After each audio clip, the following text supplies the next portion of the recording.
Yo.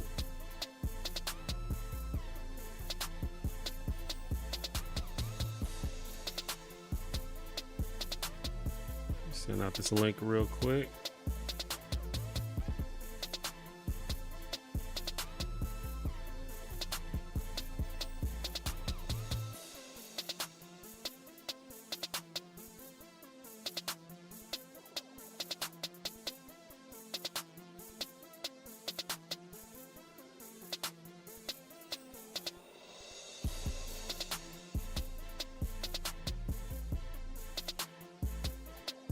What's up, everybody?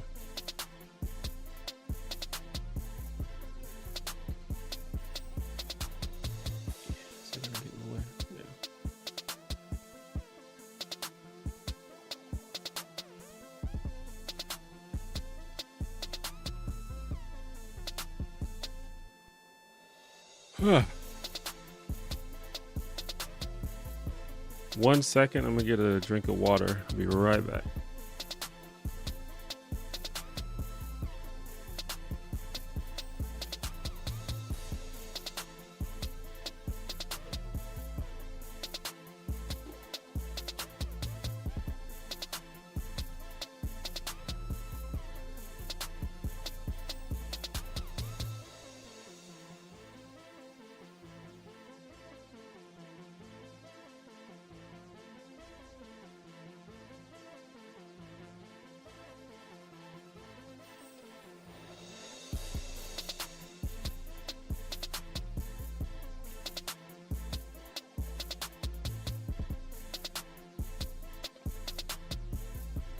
Hello, everyone. Welcome to the stream.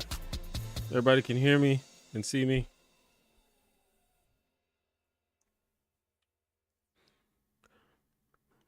What's up, Philosophe Noir? What's up, Nicole? Do you think the Cosby Show is dated / doesn't hold up? Well, I haven't watched the Cosby Show in a little bit, but as far as I can tell, it's not dated. I mean, I'm sure there's like certain things that are dated, and of course, it's a bit cringe to watch Bill Cosby, but the show is good as far as I remember.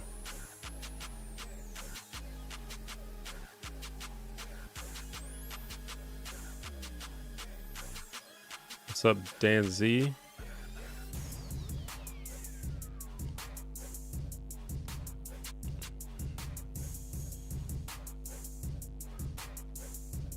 What do you think of the Kendrick Drake beef? What I think of it? I don't know. I mean, I wasn't following it super closely, but I mean, I don't know. It's fine. I guess it made for some good music, and I think that Not Like Us is probably one of the greatest diss tracks ever made, or at least one of the hardest diss tracks ever made. That's not really saying much. There's only a handful of diss records that are actually like really good and savage, sufficiently savage, but at the end of the day, it's harmless, I suppose. I mean, I guess there's the stuff where he's like calling people a pedophile and stuff, but which is a bit of a serious allegation, but outside of that, it's just music.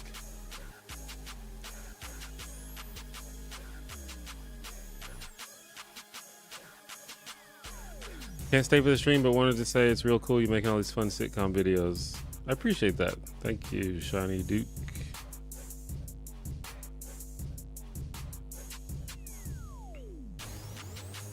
You deal with a lot of heady topics on your channel. How often do you stay in that headspace? And when do you just chill and let it go? I mean, when you say heady, do you just mean like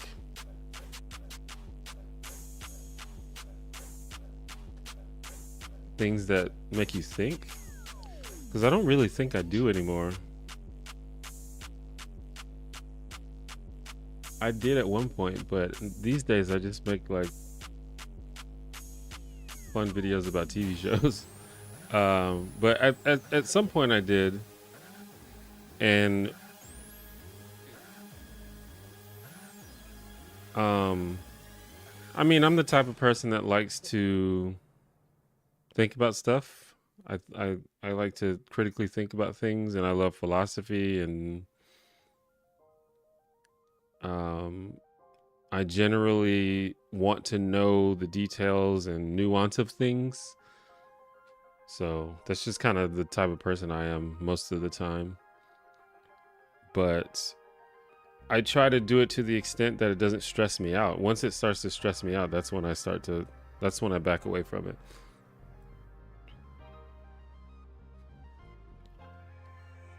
Which is why I don't do politics anymore, because it started to stress me out.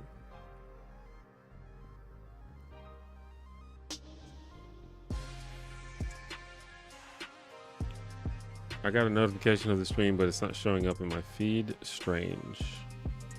Yeah, I don't know. YouTube is really weird about live streams. It doesn't seem like they consider live streaming as they don't put as much thought and effort into maintaining the live streaming platform as they do, you know, shorts and long form. So I think there's a lot of bugs and stuff with that's on the back burner.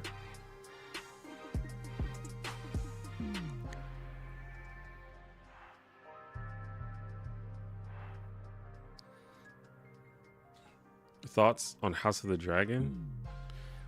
I've never seen it, nor have I seen Game of Thrones. I don't watch a lot of TV.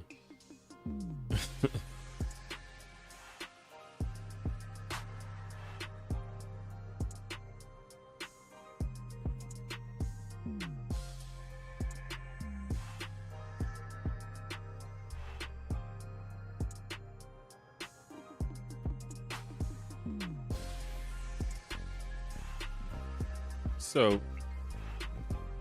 how's everyone doing today? It's kind of a random, impromptu stream. Didn't really have anything in particular to do. And I've been like extra busy lately. I've been like really trying to put in work on things lately. Speaking of Cooking with Silence, you said you started reading the book. I appreciate that. That's one thing that I've been working on for the past few months is the book. For those who don't know, I wrote a book for it's basically like a guide for small and beginner creators, YouTube creators, just like giving advice about how to get your channel off the ground. Because I realize there's a lot of people that are just like making videos and they have the dream or the goal to build an audience, but they just kind of don't know where to start. So that's kind of the point of it.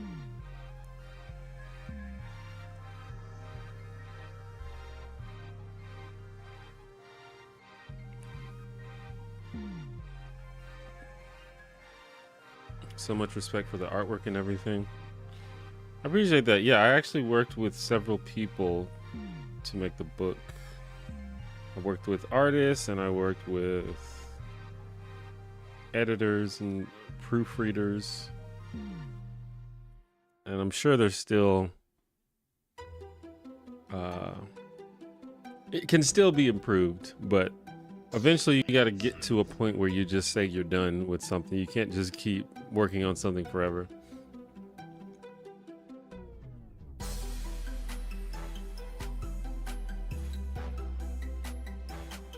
I know you got into D&D, but have you tried any other TTRPGs? Yeah, I have tried several. I've played Vampire the Masquerade, which is probably my second favorite. It's probably a tie between D&D and Vampire the Masquerade. I've played Call of Cthulhu several times. I've played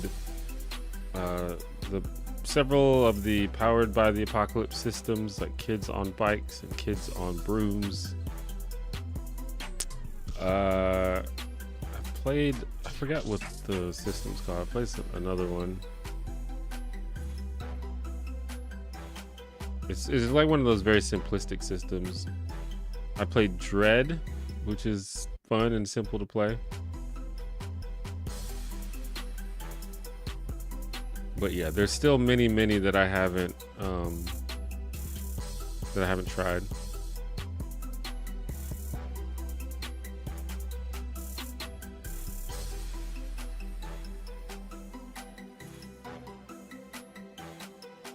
What is this beat? All of the music in the background was made by my brother. He goes by John Ivory. I don't really know what his deal is because he doesn't really have. I guess probably the best place to follow him would be on Facebook. He's got a Facebook page. Just look for John Ivory, but his Facebook page is not devoted to his music specifically. He's just kind of a influencer slash commentator, but he does make music as well. But it's not his main gig. But he's very good at it.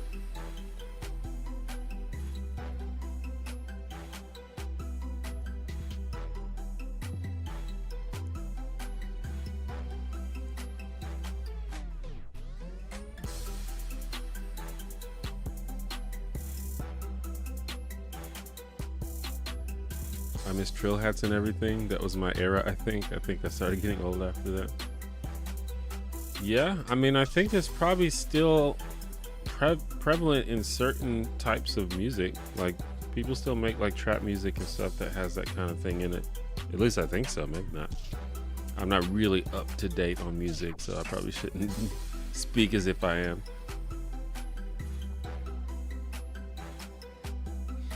But I definitely think that my brother's style is kind of hearkening to a certain era because he's a little older like me.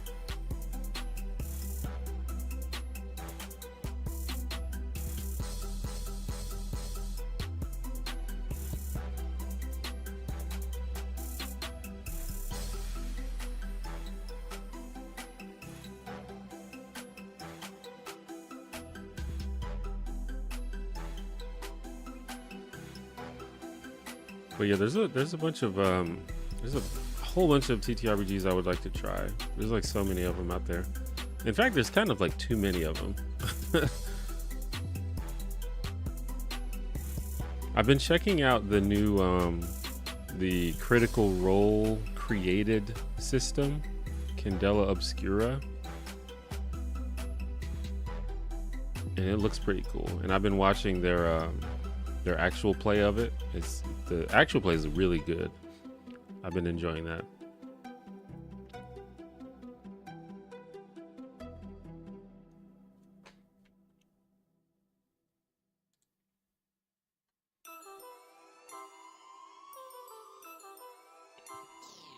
Also has to do with geography, like Southern music hangs on tighter to stuff and evolves slowly, and Western music is influenced by the whole globe. And New York just doesn't give a fuck. Well, there's definitely regional influences in music, although it's definitely a lot more blended influence now than it used to be. Like when I was growing up, there was like East Coast music and West Coast music and Southern music, and it was very distinct. And even among that, like in the Southern music, there was like Atlanta music, and there was like Houston music, and there's like Memphis music. But now I feel like everything is a lot more blended.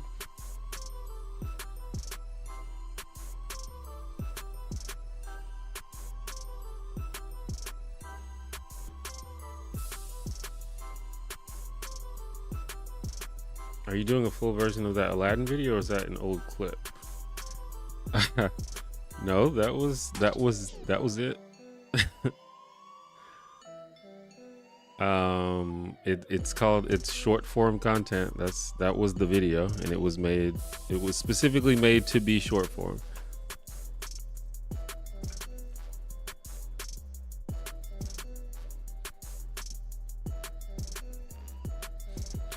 I know a lot of people don't like YouTube shorts, or they feel kind of weird about it, or they feel like I know the feeling where you sometimes start watching shorts or TikToks and then you realize like an hour has passed and you feel really shitty about it because it's like, man, I just wasted an hour watching shorts. And so I think a lot of people, especially like people above a certain age or people of a certain disposition, kind of have a negative idea about YouTube shorts. But I love YouTube shorts and short form content in general. So I mean, some of it is just like anything else. A lot of it's good, a lot of it's bad.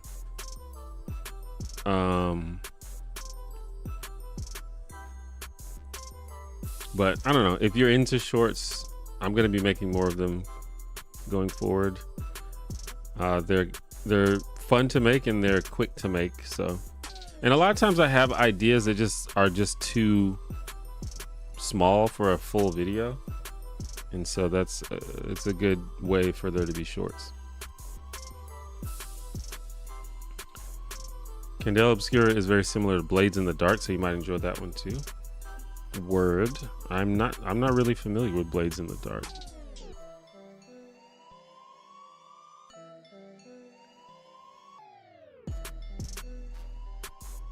I thought maybe you were pulling from something about the whole movie, but that makes sense. Yeah. Gonna do any more tier lists? Also, how you doing? I'm doing well. How are you doing, the exhausted slime? Am I gonna do any more tier lists? Maybe. I'm not sure. Probably not for a while, because the tier list video that I made, nobody watched it. One of my worst performing videos of all time. And you know, there's the thing where it's like you make what you want to make and not necessarily what is going to go viral, but I also want to make what people want to watch, and didn't seem like people wanted to watch that. So, but maybe down the line when I have, you know, more people that are around and are interested in watching something like that, maybe I'll try it again. Or maybe I should try a different topic. Who knows?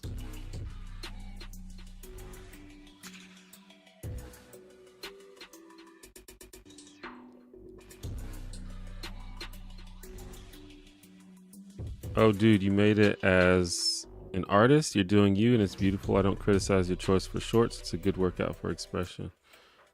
Yeah, I mean, you know, some people are into it and some people aren't. But there's clearly an audience for it. There's people out there that watch shorts. It's like, you know, if people didn't watch it, they probably wouldn't have it, you know.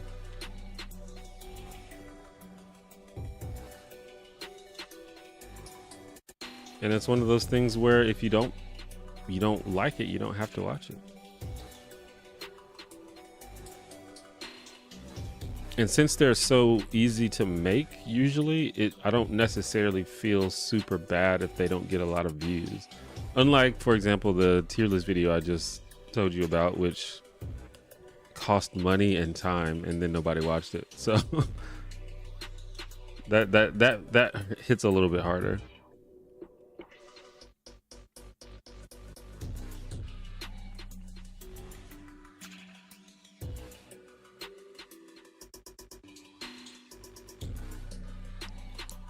You listen to much rock music? And if so, have you got any favorite guitar players? I'm not the biggest music guy. I mean, obviously I'm a human being, so I enjoy music, but I don't really keep up. But I will say one of my favorite guitar players of all time is Prince.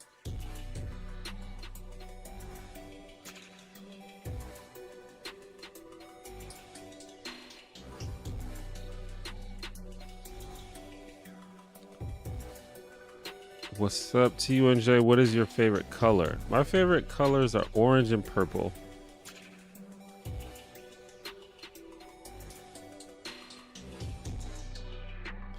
If you can't tell by my channel branding, if you just go to my YouTube channel, you see that there's orange and purple everywhere.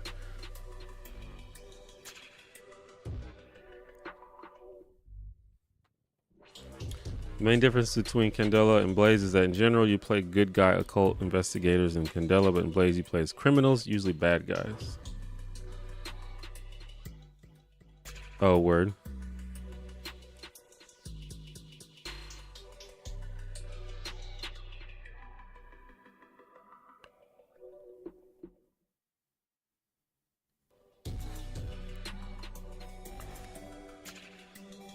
That's interesting, actually, if the system is sort of designed around being criminals. I don't know of many systems that do that, like intentionally, like specifically.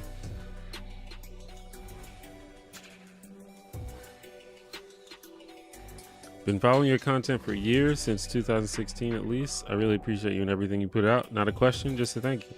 I appreciate that. Thank you for the kind words. 2016, that's a long time. This channel has evolved more than once since then. It's always interesting the people that stick around for a long time after the channel has changed.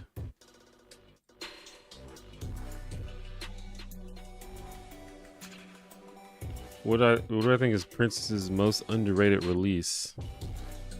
I mean, I couldn't tell you. Prince has like 30 albums, and I definitely haven't listened to all of them. And I think it's hard to say that anything Prince has made is underrated. I feel like he's generally a pretty celebrated artist.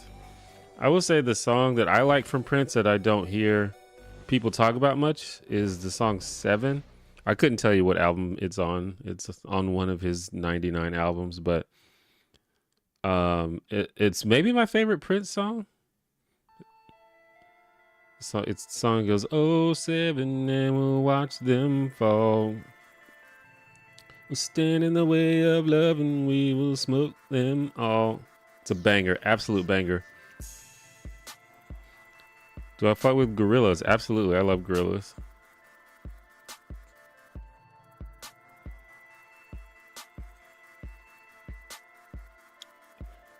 I love your Seinfeld video. I appreciate that. I think it came out well.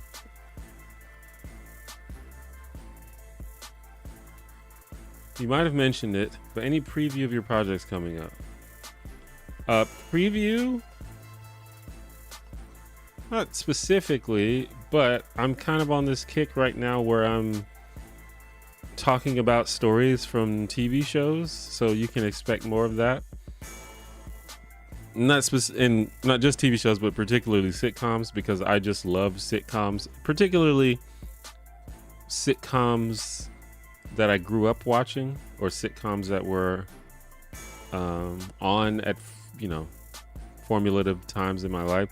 Although I have covered more recent sitcoms, like I did a video about Schitt's Creek, which is a more recent sitcom that people seem to enjoy. But yeah, I'm just making videos about TV. That's kind of what I'm into right now.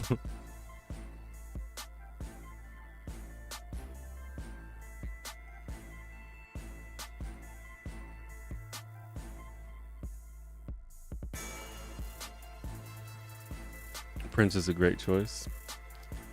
Word. I mean, I like it.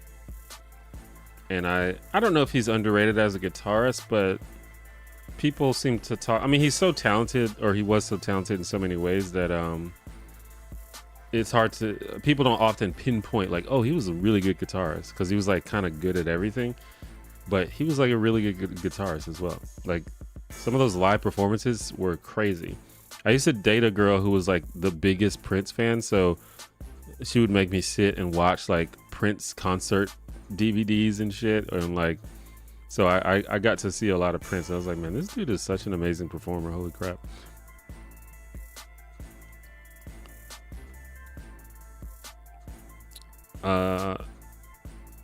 Do you think there are aliens out there? I don't know. I always say that I'm agnostic with regard to that, because I'm the type of person that I try not to believe things if there's no evidence of it. And as of yet, we don't have evidence of like intelligent life. But it just seems so unlikely that in the vastness of the universe, that we're the only planet that has life on it.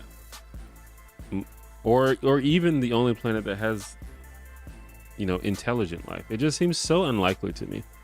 But I have no evidence of that, so I can't definitely say I believe it.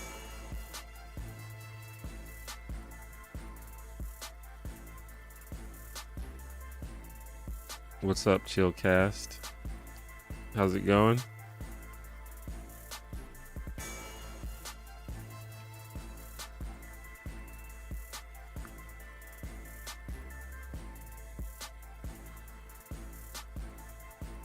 Do you think Demon Days or Plastic Beach is a better album? Absolutely Demon Days. I think Demon Days is one of my top 10 favorite albums of all time. It's one of those albums where no track is skippable. All the tracks are, you don't have to skip any tracks on that album. Plastic Beach is good too, though. Don't get me wrong. But Demon Days, I actually haven't listened to every single Gorillaz album. I haven't listened to like the most recent one, I don't think. Maybe the most recent two. Outside of, you know, like the singles. But Demon Days is like a perfect album in my opinion.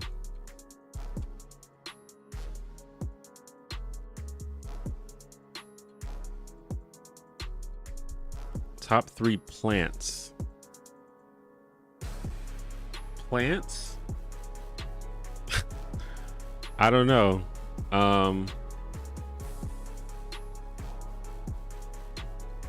Just like the ones that taste good, I guess. I'll go with spinach.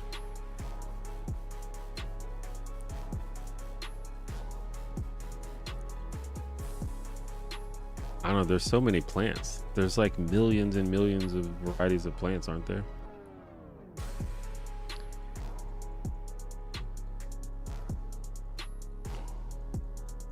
Tomato. I'm just trying to think of like vegetables that I like. But obviously not all plants are food.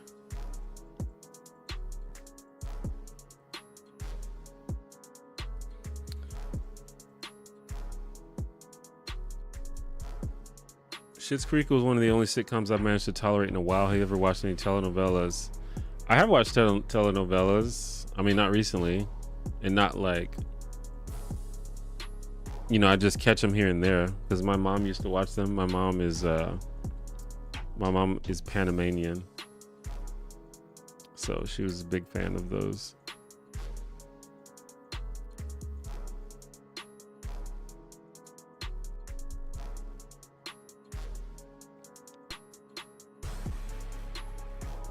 I remember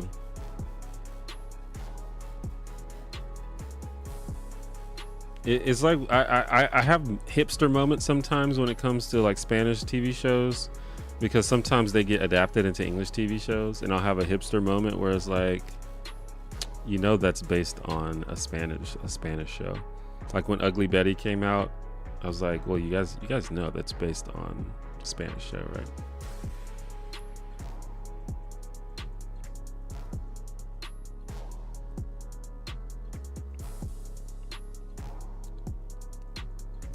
What's up, Natsuki?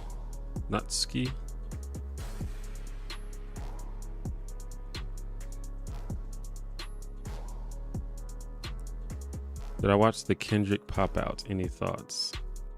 I did not watch the Kendrick pop out. I love his performance of While My Guitar Gently Weeps. Oh yeah, that's like a legendary moment when he just popped off on that song. If you're unfamiliar with that, please go watch. It's like one of the greatest things that's ever happened. Prince performing While My Guitar Gently Weeps and just absolutely crushing it.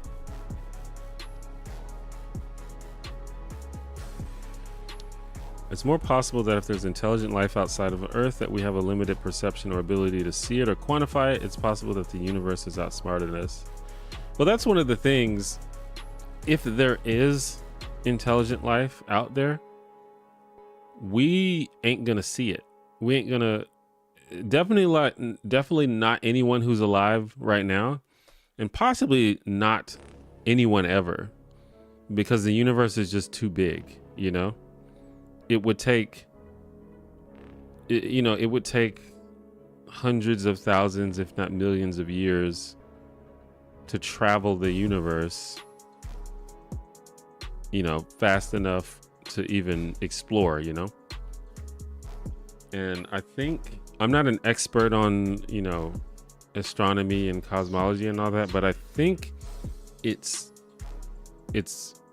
the consensus that faster than light travel is not possible. And that's what would be required to explore the universe in any reasonable amount of time. So kind of sucks, but you know, that's something we probably won't even get to discover. It's possible we may it like maybe we can figure out a way to transmit messages faster than light. I don't know if that's possible though. Definitely can't move faster than light.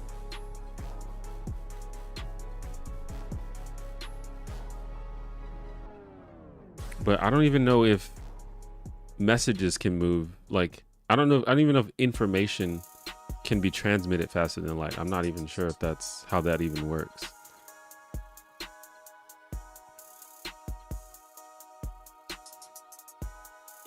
Dirty Harry is so good on the album. It is. It's a great song. I love all the songs. I don't even know if I could say what my favorite song is on there. I do like Dirty Harry is one of the best ones.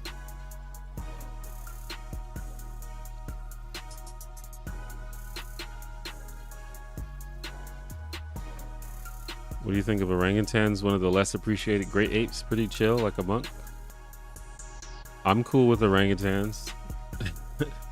I got nothing against orangutans. Would I ever do a cooking video? Possibly. Probably not on this channel. I've done a cooking live stream before though. I'd be more likely to do a cooking stream than a regular cooking video. But I don't know, it might be worth a try. Who knows? I'm in sort of an experimental phase on this channel just to see what people are interested in. But I highly doubt that people are interested in watching me cook, at least on a regular video. For a live stream, it's not that deep because, you know, it'll be what, like, you know, anywhere between like 30 and 100 people watching, so it's not the biggest deal. But you should write a sci-fi.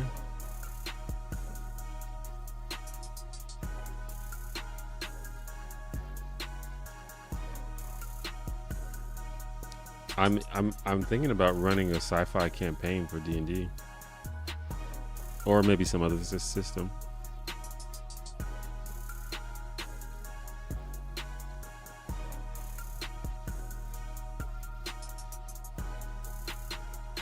Information cannot be transmitted faster than light. That's what I figured. I wasn't sure though.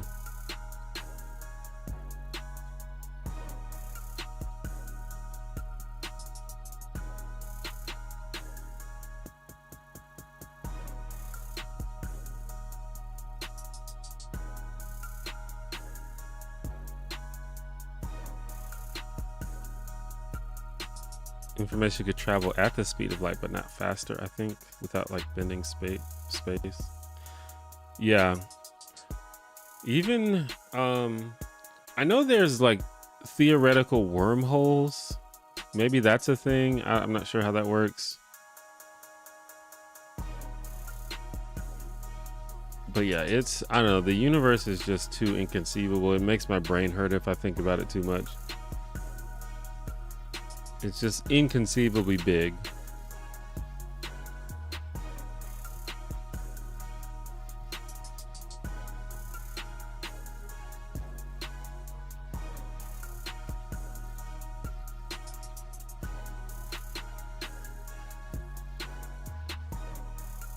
Music group that I like that would surprise people. I'm not entirely sure what would surprise people. Like what that implies some like sort of an assumption about what the music that I would like is, and I don't know what that assumption is.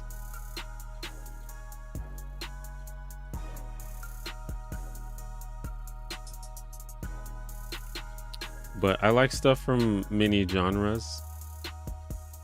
If I had to guess what would surprise people,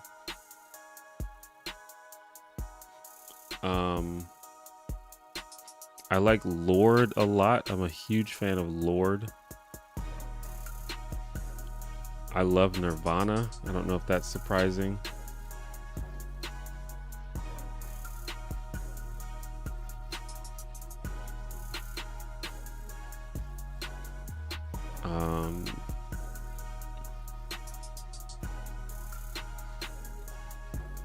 Yeah, I don't know. I'm not, and like I said before, I'm not like hugely caught up on music. I don't really seek out new music these days.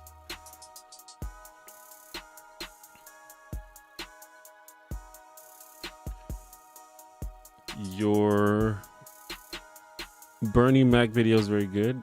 I appreciate that.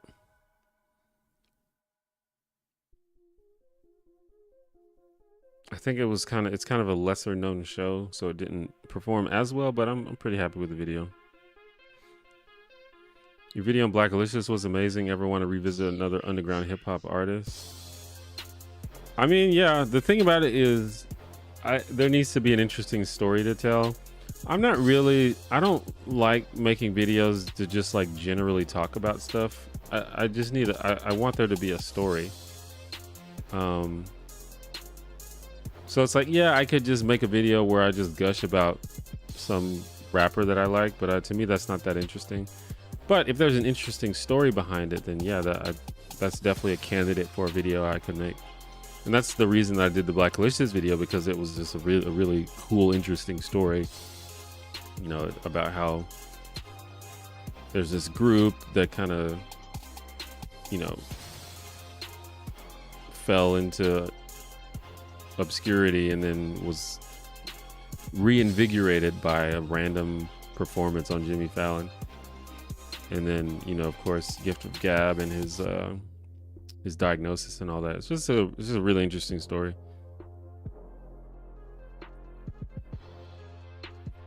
Do I fuck with Halo? I haven't played Halo in a long time. I used to play Halo 1, 2, and 3 a lot. I played those 3 a lot. I didn't play anything really after that. But I played a ton of Halo 1, 2, and 3.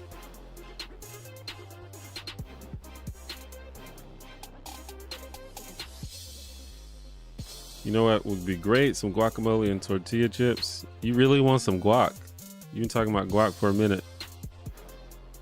But I mean, I don't blame you. I love some guac, especially some good, well-made guacamole. Yo, bro, I hate my job, but it pays for free food, which makes me stay. Free food? It's hard to turn down free food.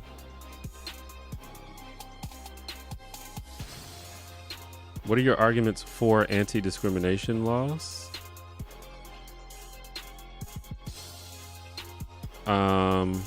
That's a very specific question. Is this like based on something that I've said before?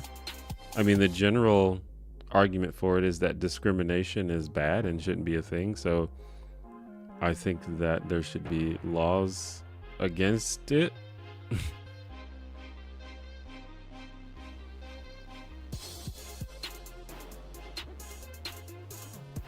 But obviously there's a more detailed discussion to be had about that.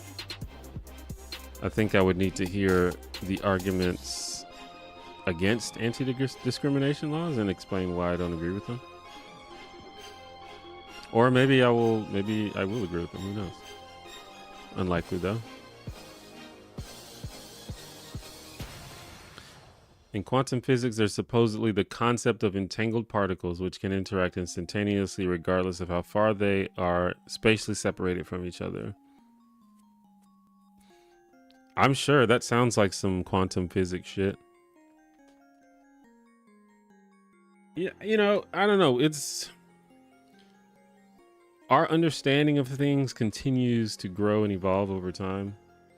And I don't want to be guilty of, like, there's a logical fallacy. Any of you have ever taken a logic or philosophy class may have heard of the argument from incredulity. It's a logical fallacy, which basically means, it's basically when you say, I cannot conceive of this, therefore it doesn't or can't exist, or therefore it is not true. And so I don't want to fall into that. And so it's like, just because we haven't seen it before, or because we can't conceive of it, or because our current understanding doesn't allow for it, doesn't mean that it will never happen. So I think that's probably a better way to look at it.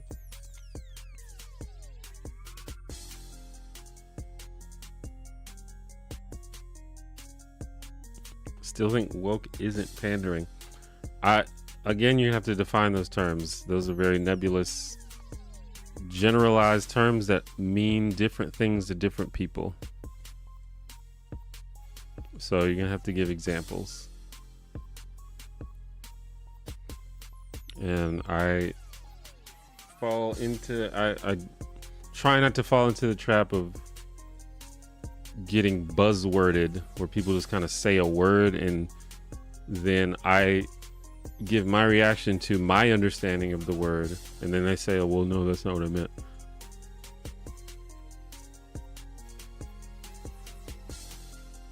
What YouTuber you like? What's a YouTuber you like or inspires your videos? I mean, there's many, and it kind of changes and grows over time.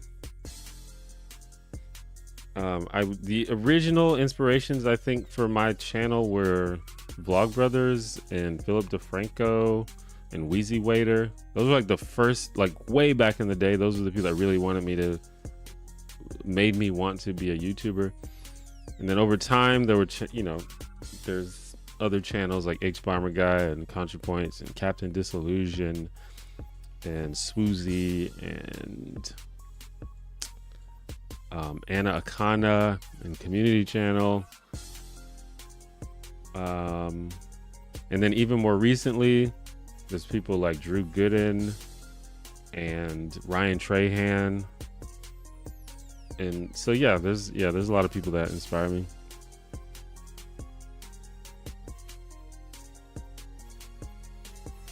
Getting pizza slightly drunk and high, so you know it's gonna slap. Well, I hope you enjoy it. Anything I'm watching, listening to at the moment? Well, I'm trying to catch up on Marvel stuff so I can go watch Deadpool and Wolverine. I haven't watched it yet. Please, no spoilers. So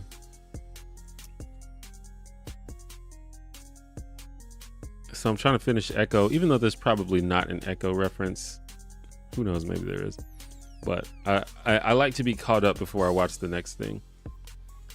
Outside of that, no, I listen to the Boy Meets World rewatch podcast. That's kind of it. And I watch a ton of YouTube. So that's what I watch.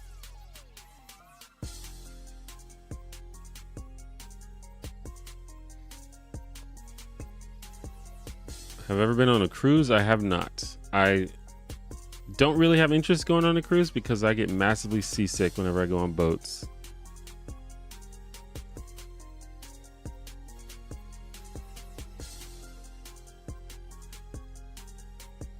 Thanks for stopping by Cooking with Silence.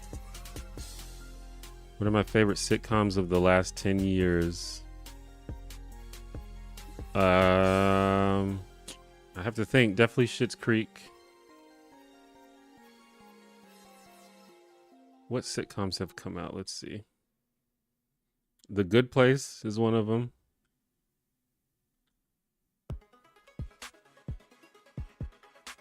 Grace and Frankie's really good. Well, it's pretty good. The first season of Grace and Frankie is really good. It kind of gets weird as it goes on.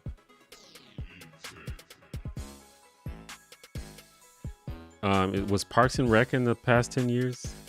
I don't think, actually, was it? Maybe it was.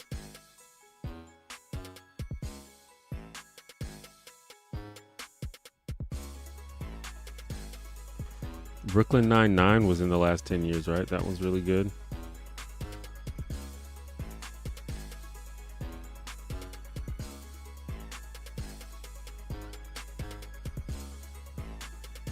Broad City, really good.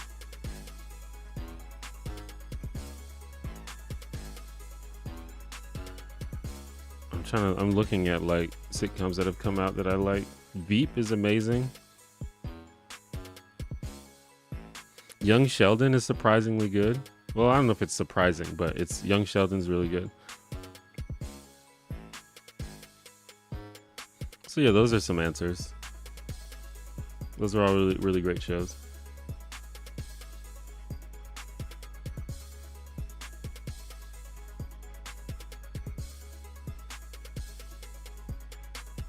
You're making me hungry, Natsuki.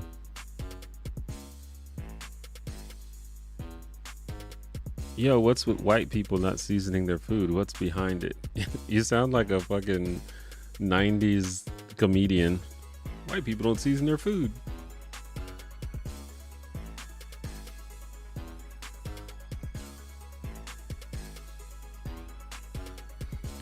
Do you think it's generally easier or harder to come out as an atheist if you're a white person in the South or a black person in the South? Probably if you're a white person in the South. Religion is like very deeply entrenched in the black community, and I think it's entrenched into Southern white people as well. But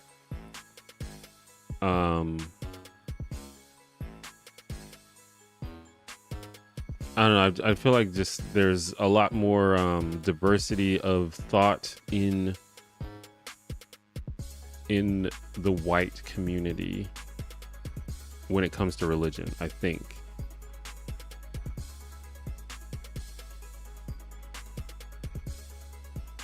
And there's a lot, I think there's definitely a lot more like secular white people in the South, and a lot more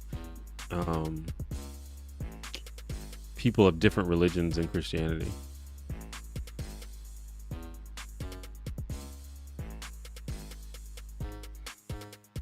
What's one thing you have changed your mind about recently? Anything? Food, politics, whatever?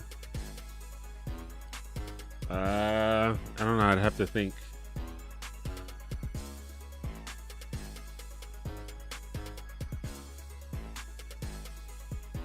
It's like, it's rare for me to just like 180 change my mind on things. Usually it's a slow process of evolution. So I don't know if I can think of anything that I just completely flip-flopped on.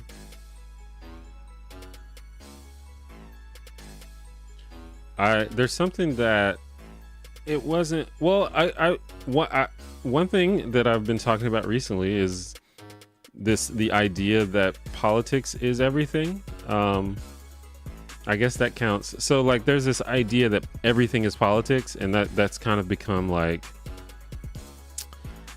almost like the de facto worldview of like most people, at least most Americans, is that everything is politics and everything can or should be considered through the lens of politics. So like, you know, what shows you like, who you hang out with, what you do, you must consider the politics of it before you decide whether it's a good thing to do. And I don't agree with that anymore at all. I think I did agree with that at one point, but I don't agree with it at all anymore. I think that's kind of a harmful way to be, and I think it's caused a lot of problems in our society for people to think that way. So that's an example of something I changed my mind on.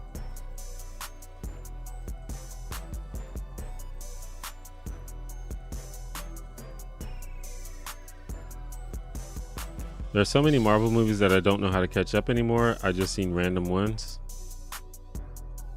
There's a lot. I mean, if you want to catch up, there's full guides on the internet that'll help you catch up, but it just depends if you have that desire. Like I had a friend of mine who recently actually sat down and caught up on everything because they just really wanted to do that. I think it's cool to have this big universe of all these connected stories and trying to figure out all the theories and trying to guess what's going to happen next. I think that's really cool. And luckily for me, I've been caught up. So it wasn't like that big of an undertaking for me because I've generally watched the stuff as it comes out. But I totally understand if people do not have the desire to do that.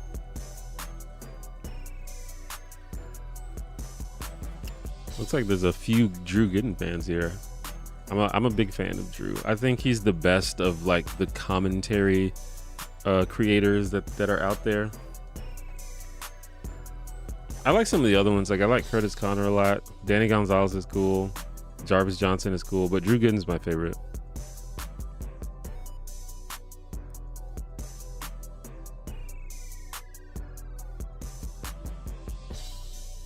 Have you seen It's Always Sunny on Philadelphia? Always Sunny in Philadelphia. Watch a video on Elaine from Seinfeld's character progression. I couldn't help but think of It's Always Sunny. Yeah, a lot of people commented that it reminded them of Dee from It's Always Sunny. I've seen the show before, but I'm not like a super huge fan, or I haven't like followed it super closely. But yeah, I've definitely seen it. I've seen several episodes. It's very funny. It's hard for me to watch a show like that. Like Seinfeld is about four bad people, but they're people that you can still relate to in certain ways. But It's Always Sunny is just about a group of lunatics that you just can't relate to at all, and it's hard for me to watch a show like that.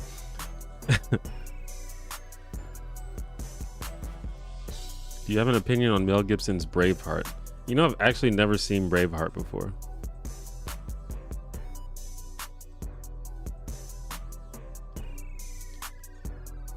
Have I heard of the concept of samsara in Buddhism? This idea that we're all reborn in different lives in a cosmic cycle until we lose our attachment and leave rebirth behind and reach nirvana. I am vaguely familiar with that. That's interesting, I guess. I don't have a reason to believe that that's true, but it's an interesting thing to think about.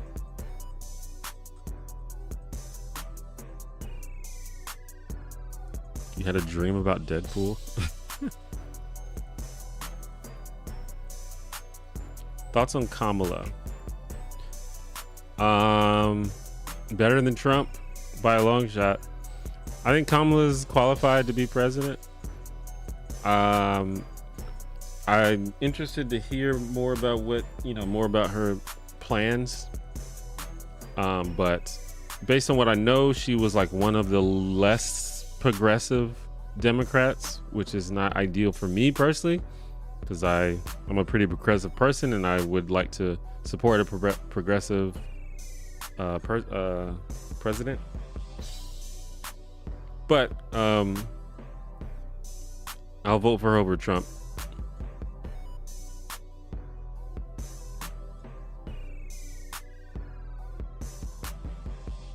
What TV show in the past 10 years do you think have the most thought-provoking message? The most thought-provoking message? Probably The Good Place. You should watch The Bear. Good show so far. Yeah, I know a lot of people talk about that show. I've heard it's like pretty like stressful to watch, which I don't know if I want to go through that.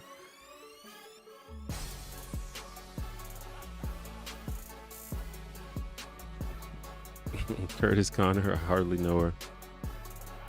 Drew Gooden is great. Jarvis is probably my favorite though, especially the Sad Boys podcast. Yeah, I mean Jarvis is cool. The podcast is cool. It's one of the better podcasts out there. I find like podcasts boring a lot of the time, but their podcast is pretty good.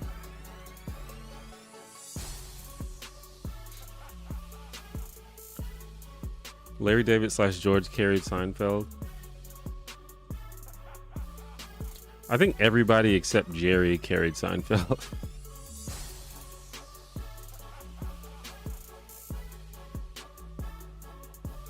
But Larry David and Jerry Seinfeld knew what they were doing. I think it is always a good idea to surround yourself with people who are more talented than you, and that's what they did.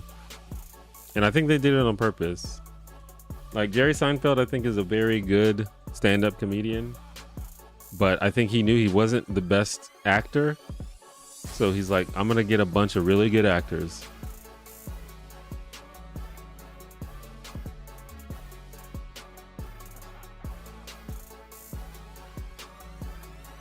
Have I seen the Weird Al show?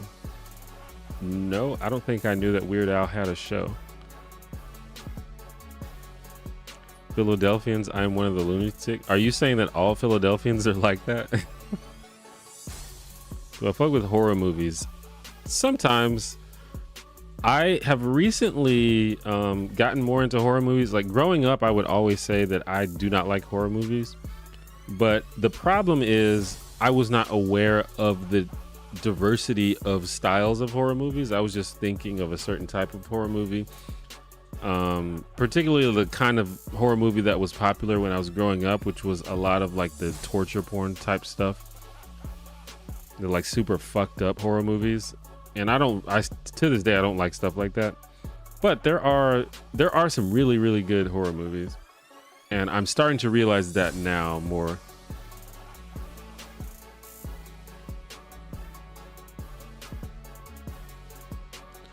Question, is it bad writing if a thing that only makes sense if you've seen another thing in the same universe? Like there's an Enterprise ep that only makes sense if you've seen TNG and know who the Borg are. Is it bad writing? Not necessarily. I mean,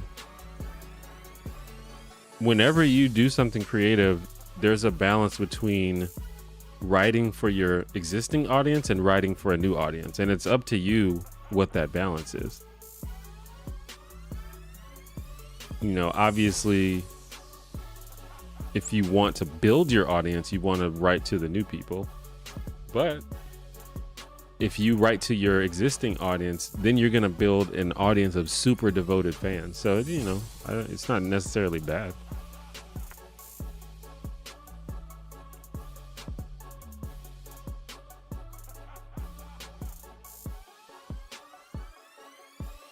Which movies do you consider overrated and underrated? It's a super broad question. There's millions of movies. I don't know if I can just sit and list every one that I think is overrated. I can try to think of one, but I'm drawing a blank. And I don't watch a lot of movies, to be honest.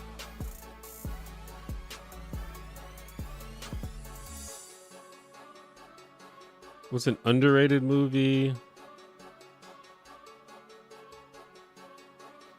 I don't know. I recently, so I love the movie Hook, and I recently learned that like a lot of people think that movie is bad or like average, and I thought that was very surprising, and it got mixed reviews when it came out, and I found that very surprising because I absolutely loved that movie. So maybe that counts as an underrated movie.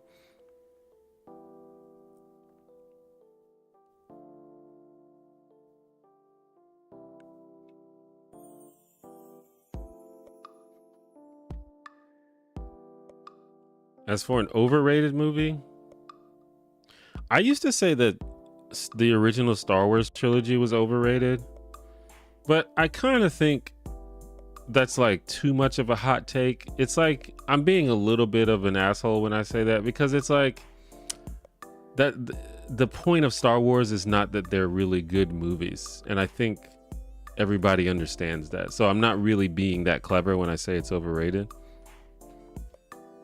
It's about the universe and the characters and things like that they built, and in that aspect, it deserves every amount of praise that it has gotten.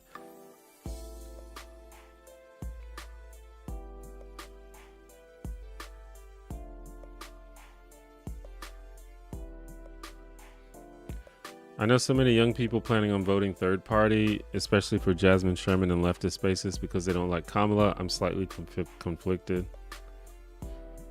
I mean, I don't know. Vote for whoever you want to vote for. That's the point of voting. If we're getting to a point where people are feeling pressured to vote for someone that they don't want to vote for, then what is the point of having free elections? Like, the whole point is that you vote for who you want to vote for. And you vote for whatever reason that you want. If you think that Trump is such a threat that you have to bite the bullet and vote for someone that you don't want, then you do that. If you're willing to accept another Trump presidency because you hate Kamala that much, then go for it. You know, it's your choice. That is the beauty of having free and open elections in a free country.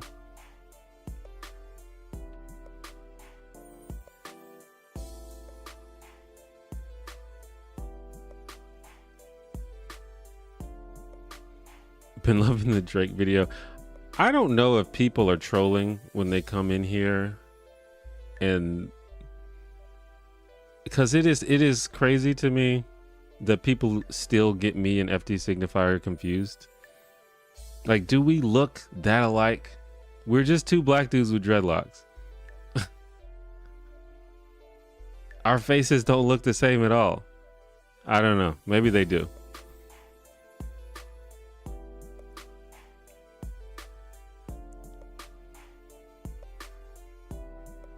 Have you seen The Lighthouse? I have not seen it, but I have watched a lot of videos about it, so I generally know the plot and generally knows what it looks like. It looks like a really weird movie.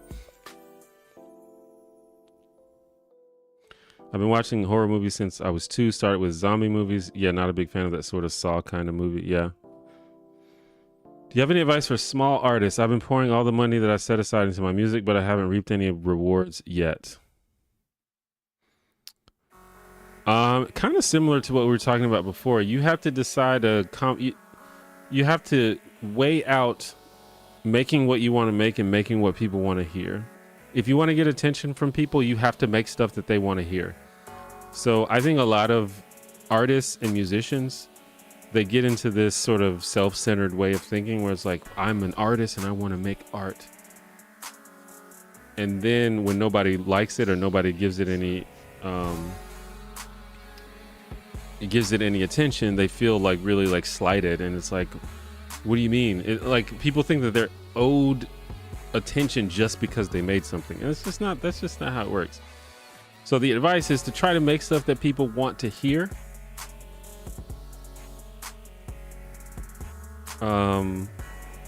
And also the advice is to take it seriously.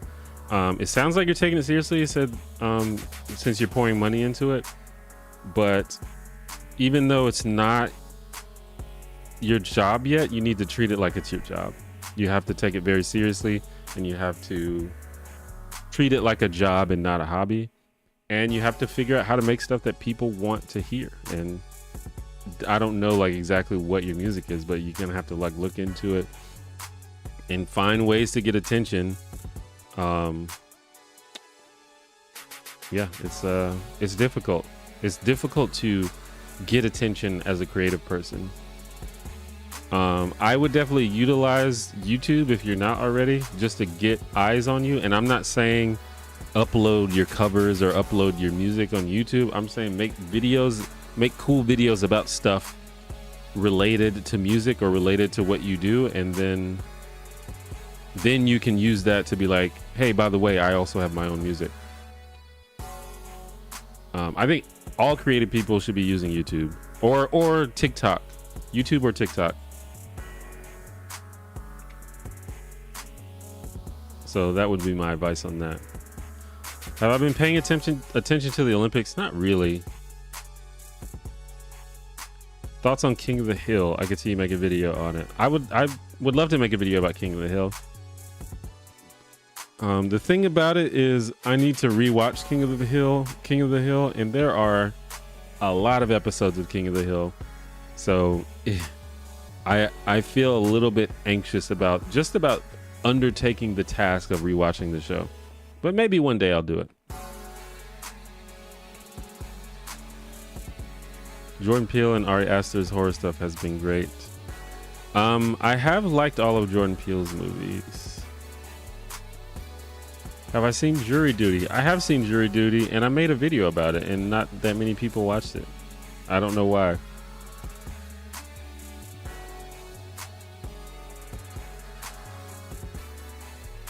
I still cry when Rufio dies. Definitely a sad moment. It was unexpected too. It's like, holy shit, he just killed that kid.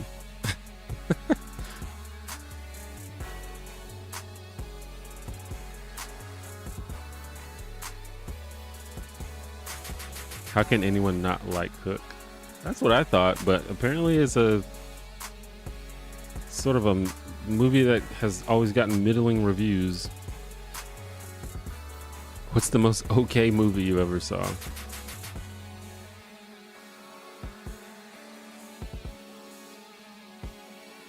That's kind of how I feel about the D&D movie, Dungeons and Dragons Honor Among Thieves, that came out recently.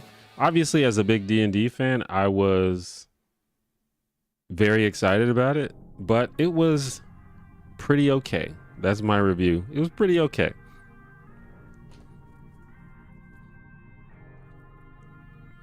Is Hook a Christmas movie? I guess it kind of is, isn't it?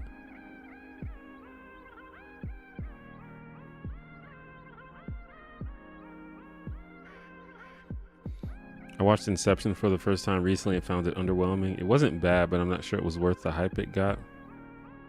Yeah, I actually probably agree with that. Like, I liked it, but I literally had someone tell me that was the best movie they'd ever seen. I was like, the best movie? Really? Ever? Like out of all the movies?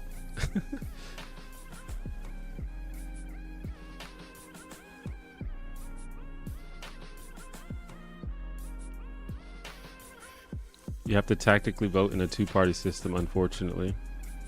I mean, some people think so. I've voted third party before.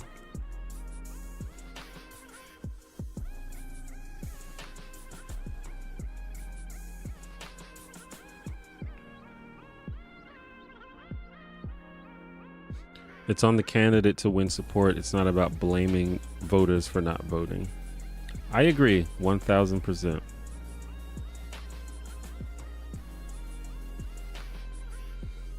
You look nothing alike. Those people are trolling. By the way, sorry, I'm like quite behind on the comments. That always happens, but I try to answer most of them or respond to most of them, which causes me to get behind. So hopefully that's not that big of a problem.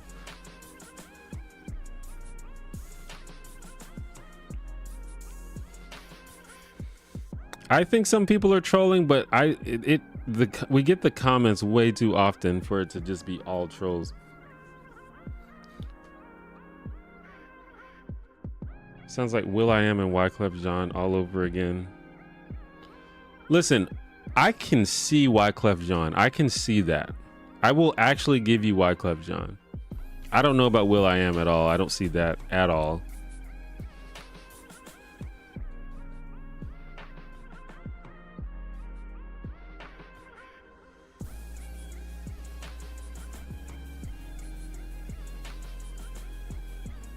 What's a movie, show, or game that you liked but didn't expect to because it's not normally your genre? A movie, show, or game that I liked but didn't expect to. Again, it's like, I don't know if you say like not normally not your genre. I don't know if I really have that. I'm usually pretty open to most things, but I'm sure there's an example.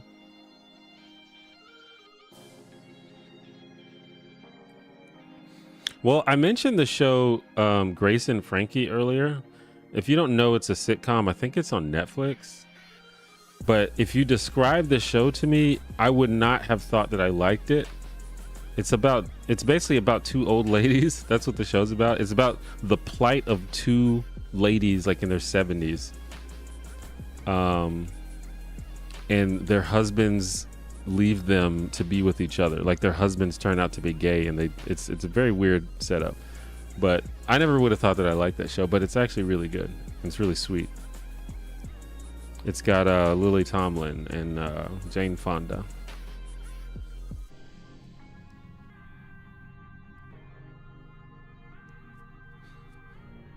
And I think when I was younger, this question would apply more. Like, I really like the movie When Harry Met Sally. Like, these days, I would not consider that to be surprising, like, because I'm open to a lot of different types of movies. But when I was younger, I would not have admitted to liking that movie. But it's like one of my favorite movies.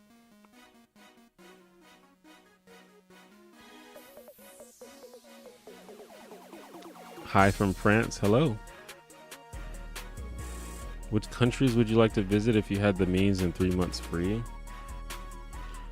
Well, I want to visit like every country, but I think first I need to visit like the standard Europe, the standard like Paris, the standard like Amsterdam, you know, the stuff that everybody gets to do that I haven't gotten to do yet. And then after that, I can branch out to more novel places.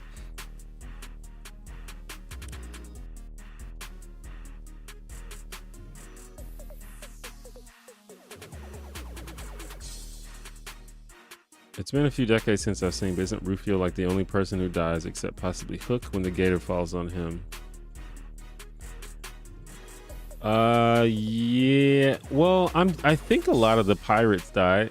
I can't remember. Rufio's the only hero that dies, I think. But yeah, it's been a while since I've seen it as well.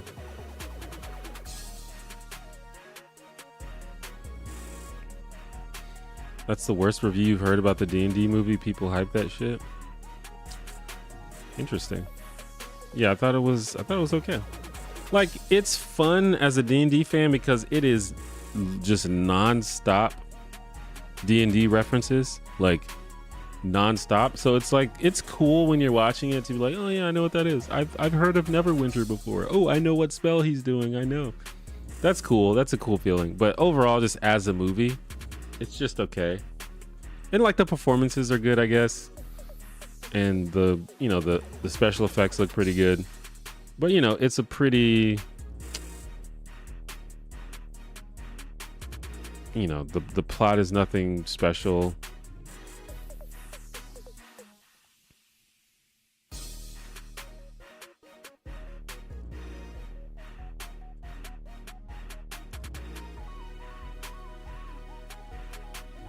Why are people asking him what media he has consumed? Why would he eat it?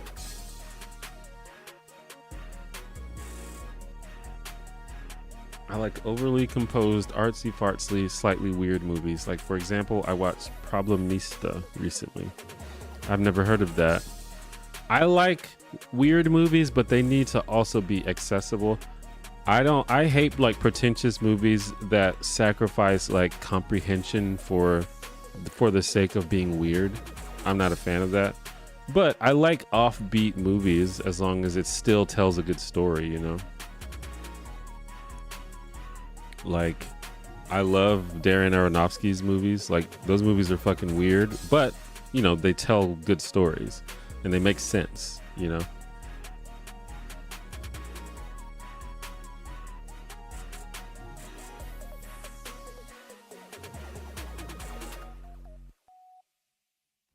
What's up, local black man?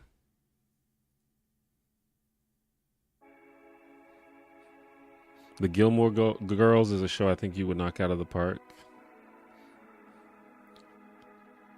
That's Gilmore Girls is a show that I've been meaning to check out. People love that fucking show.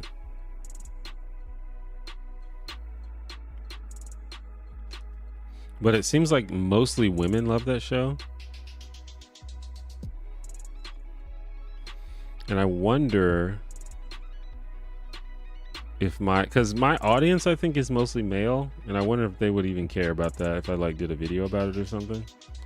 But I also think that mostly women like Schitt's Creek, and I did a video about Schitt's Creek and it did pretty well.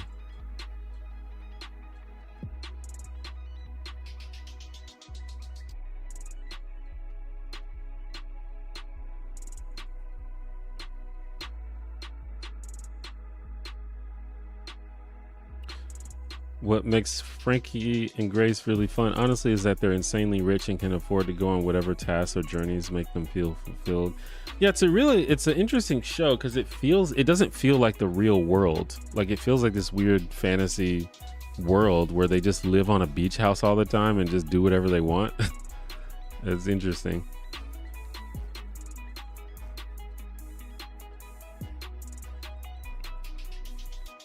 Deadpool or Wolverine? I don't know yet. Let me go see the movie first. I think we need more media highlighting the experiences of seniors growing into old age. Well, that's one of the interesting things about that show is it does give you some insight into that. Like, what is it like to live as a senior? And I'm sure they exaggerate here and there, but yeah, it's something I'm not sure. You know, like the closest thing was like the Golden Girls, but you know, they weren't like straight up old. You know, they were like in their between like 50s, 60s, maybe 70s. I'm not sure. Obviously, like Sophia was supposed to be pretty old, but Grace and Frankie are like old, you know? And I think about that a lot. That's like one thing I'm very anxious about, even though it's, you know, it's down the line for me, but I see all the time how once people get to a certain age, society just completely casts them aside and just doesn't even like consider them like worthwhile people anymore. And that is like my greatest fear in life, is that happening.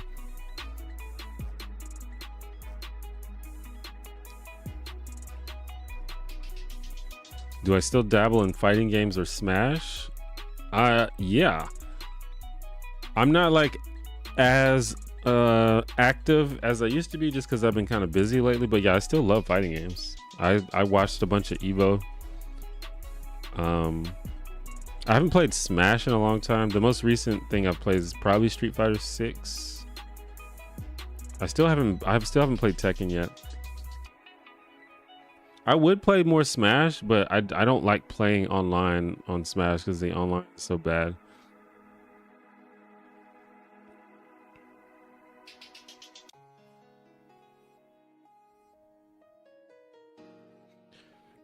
Do any of your friends happen to be trans? Yeah. I have a couple of trans friends.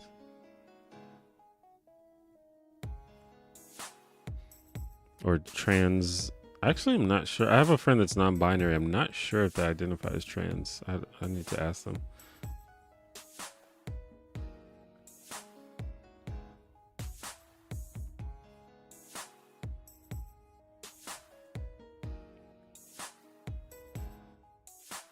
Would I consider watching One Piece? I mean, I'll check it out.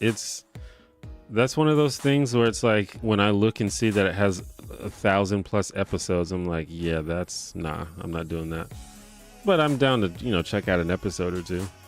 There's no way I'm ever gonna watch all those episodes though. What about Wes Anderson as a director? I don't think I've seen any of Wes Anderson's movies, which is probably surprising.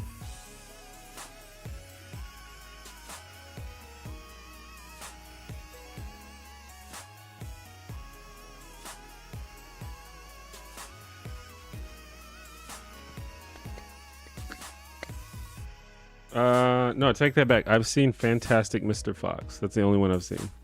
And I love that movie. But yeah, for some reason, I just completely missed out on Wes Anderson. I'm not exactly sure why. But yeah, I just completely missed it.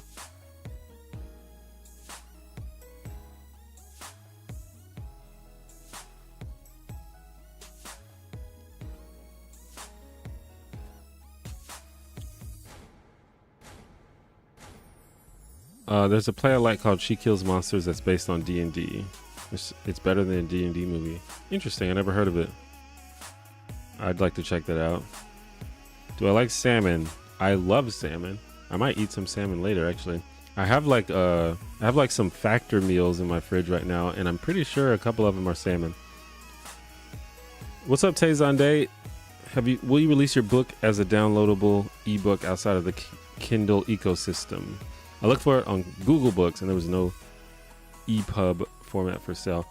I guess I need to put it on Google Books, I guess, or see if I can get it on there. I'm not even sure how you do that, but I have a PDF version that you can download from my merch store if that's interested. But if you want specifically an ebook format, I will have to look into that. Right now, the Amazon Kindle is the only ebook format available. But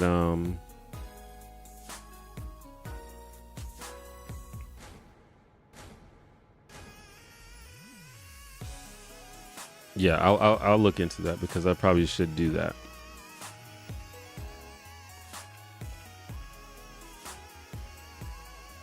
Do you need my book though? I feel like you're pretty good at YouTube.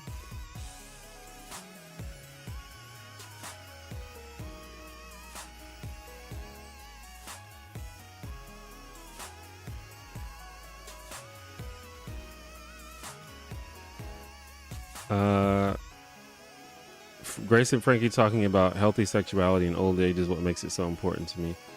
Yeah, I kind of appreciate anything that is like sex positive and talking about sex in a healthy way, because I feel like media in general is just really bad at talking about sex. FD was out there at Evo. Yeah, I saw that. FD is kind of a monster at Tekken. I've seen him play before. He's quite good at that game.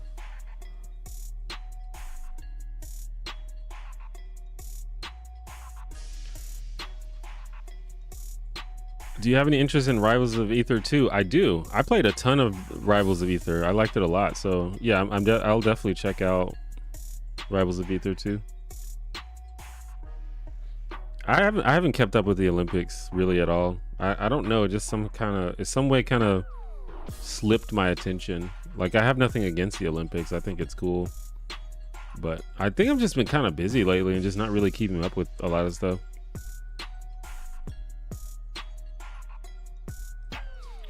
What are your thoughts on border control and immigration? I wish I could immigrate to the States, but the whole process seems so difficult, next to impossible. That's one of those things that I don't necessarily consider myself smart enough to solve, but I think it definitely should be an easier process to immigrate to the United States if that's what you want to do. I just feel like the conversation around that has become so muddled with politics, and people aren't really focusing on the actual facts and issues of the actual problems going on. Yeah, one of my best friends like lives in America, but is, I think, technically an undocumented immigrant. I can't remember, but they consistently have issues. They've had issues throughout their life. They've lived here their whole lives, but they just happen to have been born in a different country, and that because of that, it's been difficult for them to like keep certain jobs, and they always have to like sort of be on edge because they never know, like, you know, what's gonna happen next, or you know, especially with this, like, you know, this Project 2025 and this mass deportation stuff that people are trying to do now. Like, they're freaking out about that, so it's like, who knows what's gonna happen.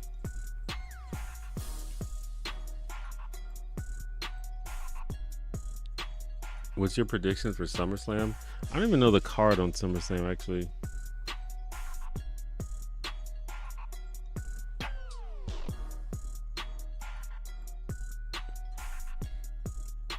A lot of people are predicting the return of Roman Reigns at SummerSlam, which I'd be down for.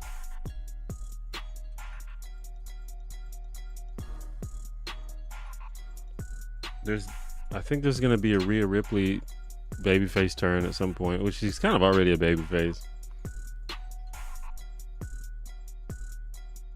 Yeah, I don't even know the card.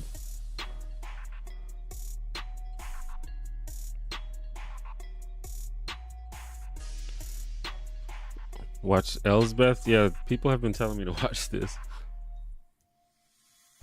What decade do you think was best for most TV shows? Well, the only TV shows I watch are sitcoms, and I think like 2005 to 2020 have just been like absolute golden era for sitcoms.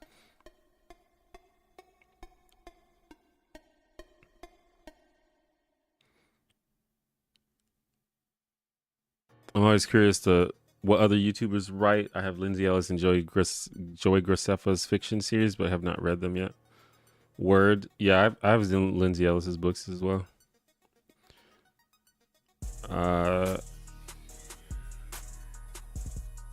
feel that. I do the same thing. I check out other YouTuber stuff. But I don't know, like my book, I feel like is not that valuable unless you like actually need the advice in it. But you know, I appreciate the support either way.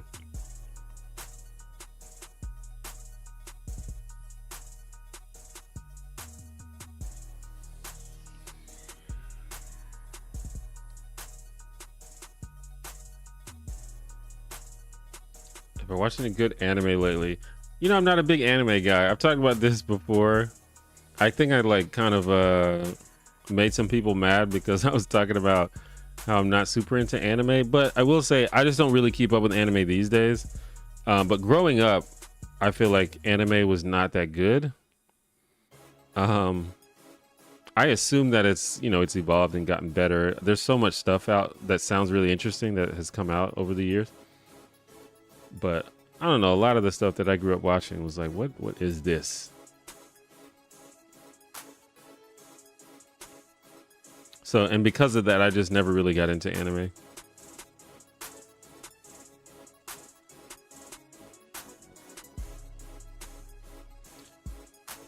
It's surreal to be in a chat with Tazon Day. I mean, it's a bona fide YouTube OG right there.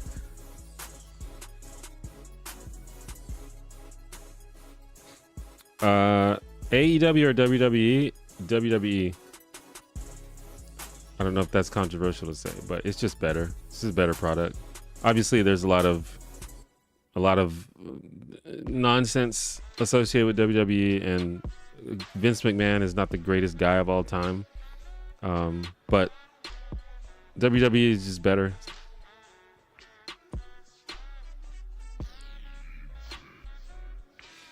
It's wild to think that you can be living in the US your whole life and all of a sudden you get deported. It's stressful to even think about. Yep. That's the world we live in.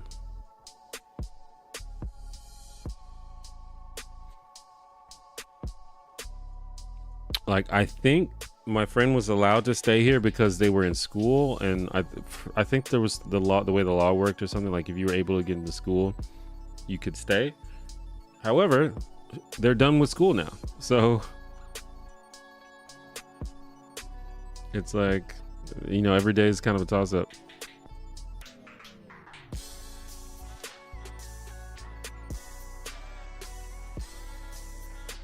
But I don't know. It's hard to talk about immigration because a lot of the people who have these sort of views against immigration, it's like clearly based on like xenophobia and often racism and things like that. And it's like, do you even really care about what you're talking about, or are you just trying to be hateful? You know, like there's issues, but we need to like talk about like what is the like. We don't want, obviously we don't. I think it's good.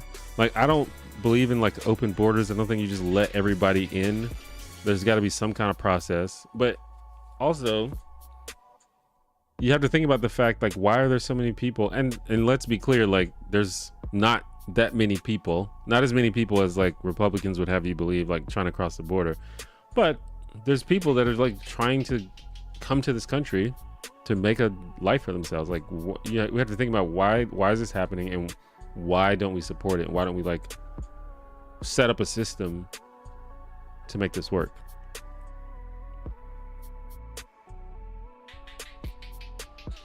But you know, that's one of those things I'm not an expert on.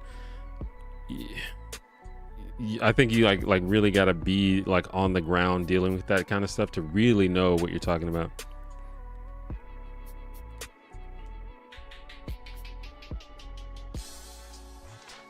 Outside of Studio Ghibli and Akira, there are very few anime that interest me. Yeah, I mean, there are things that sound interesting for sure. And yeah, I do love Studio Ghibli as well. What's your take on dating in 2024? It honestly seems like everyone is just competing who can be the most difficult. I don't know. I think it's just like anything else. When you're dealing with human beings, some of them are chill and some of them aren't. And you just got to find the chill ones. Unless you like the complicated ones. I think some people enjoy complicated people. They enjoy the game of the whole thing. I'm not one of those people. But are there still chill people out there that are just looking for companionship and someone nice to hang out with? Absolutely. 100%.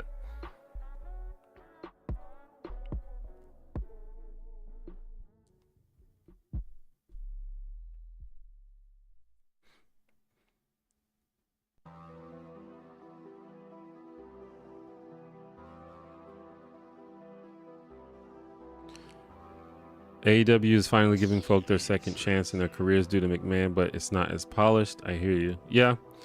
And listen, WWE has had, what, 50 years to polish their product? AEW is just a couple years old, you know, so they'll figure it out. And it's good for there to be competition, and it's good for there to be, it's good that they're, you know, giving people a way to have a career in wrestling. You know, instead of just slumming it out in the indies, they're actually giving people another way to do this for a living. So that's great.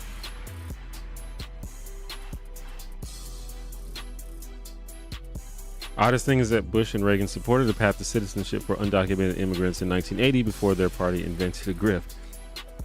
Yeah, there's so many things that were pretty standard practice in the Republican Party in the past, especially from people like Ronald Reagan, who like Republicans worship, that a lot of that stuff would be just completely unrecognizable to the current Republican Party. It's just like a whole different ball game.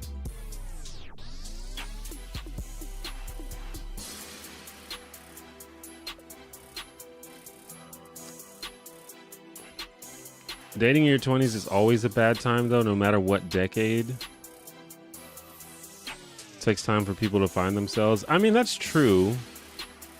But I think just because you're in your 20s does not mean that you have to be like a difficult person. You know, you can still be chill and kind. Sure, you may not completely know yourself and you might still be trying to find yourself. But you can still be compassionate to people and be honest with people, and you know, I feel like dating doesn't have to be stressful.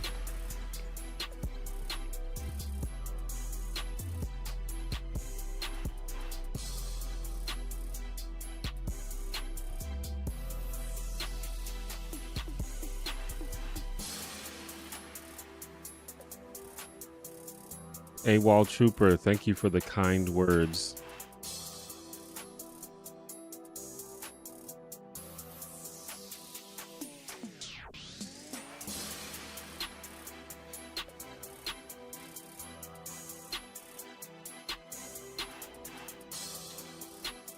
A romance that is mutually beneficial is a wonderful thing indeed, worth striving for. I agree. I mean, I'm speaking as a currently single person, so I'm not the expert, obviously, but those rare times when you do have, you know, a good relationship that is mutually working out, it's very good.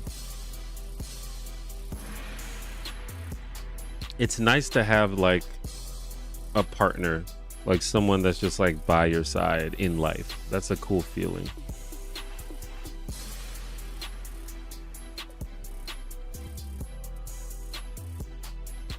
And it doesn't necessarily have to be a romantic partner, but, you know, it's cool when it is.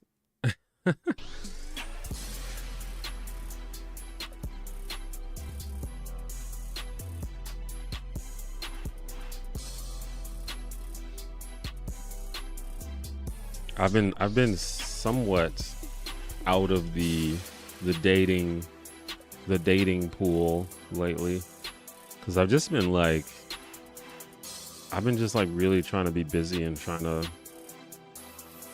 I'm like on this, like, I'm like kind of on a self-improvement kind of thing right now, and also trying to build my career more. And I feel like there's a really like stereotypical man thing to say. It's like, I'm working on my career. I'm not looking to date anyone right now. I'm really working on myself.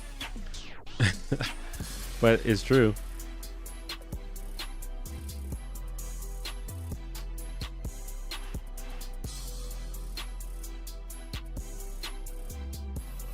But it can get lonely out there. I think, you know, I've recently trying to like integrate myself back into being social, because I've like probably like the last year I only leave my house to go play D&D on the weekends. Outside of that, I never leave. And it's like, I should probably like see other humans besides like the 3 people I play D&D with, or the 4 people I play D&D with.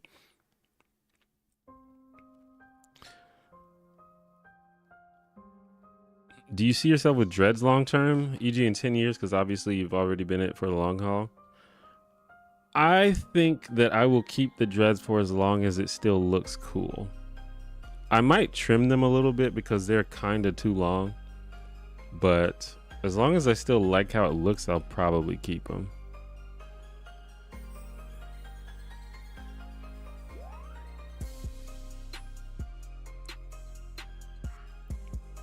What edition of D&D do you play? I mean, I play 5e. It's what everybody else plays.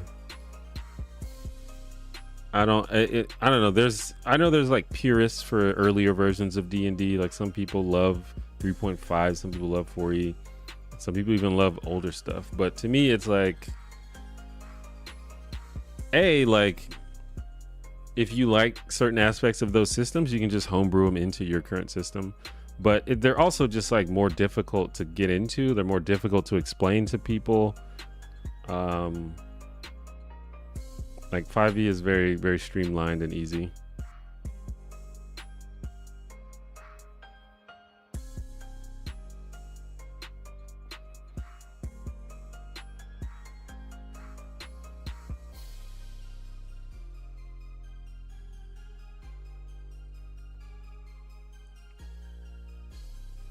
But yeah, I don't know. And I don't know, with the dating thing too, it's a little bit weird because I am, you know, I'm not as young as I used. I'm almost 40. And so when you get to a certain age, you start to think, man, like, you don't want to be alone. You don't want to be like 65 years old alone. Like, that's kind of a sad thought. So it is something to think about. Electric Lomain, what's up? Thank you for the $5. AT1J, long time. Hope things are well. Love the new videos. A good contrast from your past, more social commentary and political videos. I appreciate that. Yeah, I've been doing different stuff. I just, you know, as I've said before, you probably heard me explain it, but yeah, I'm just burnt out on politics. So I want to make some other stuff that I'm interested in that's more fun to do, and I've been having fun doing it. Hopefully people like it.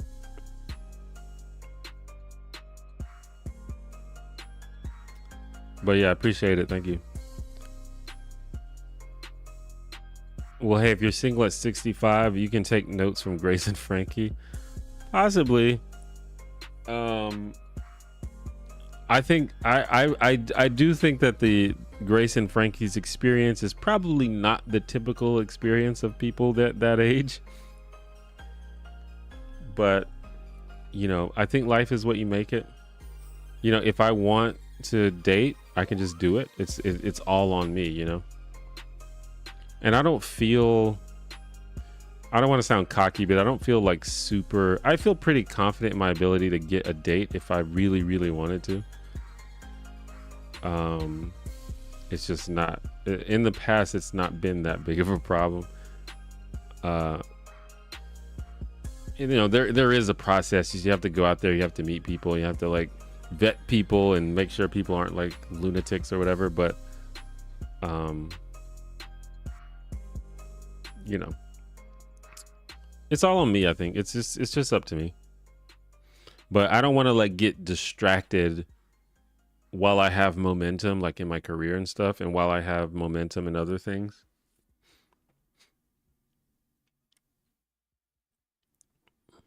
So we'll see how that goes.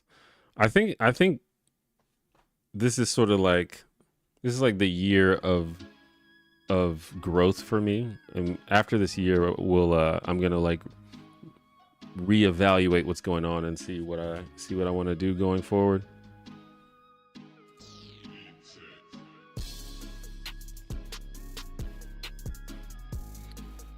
I'm in my 20s and I've never dated, and I don't know how to get into the dating game. Honestly, I feel too insecure to even start, so I'm just focusing on the grind. I guess I don't have any other choice.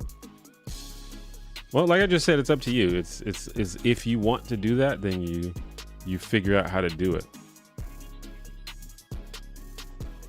The way life is, this is like the key to life. I'm about to tell you all the secret of life. Secret of life is to not live on autopilot. If you want to do anything, you have to step up out of your comfort zone and go do it. That's a secret to life.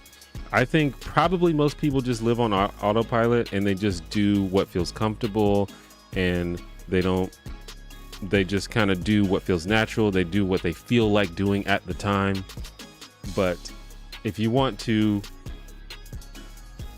make strides in pretty much any area, you got to get off autopilot. You have to do stuff that is scary, and you have to do stuff that is uncomfortable, and you have to do stuff that you don't feel like doing. And that's how life works. That's the secret of life. I just a spoiler. I just figured it out, guys.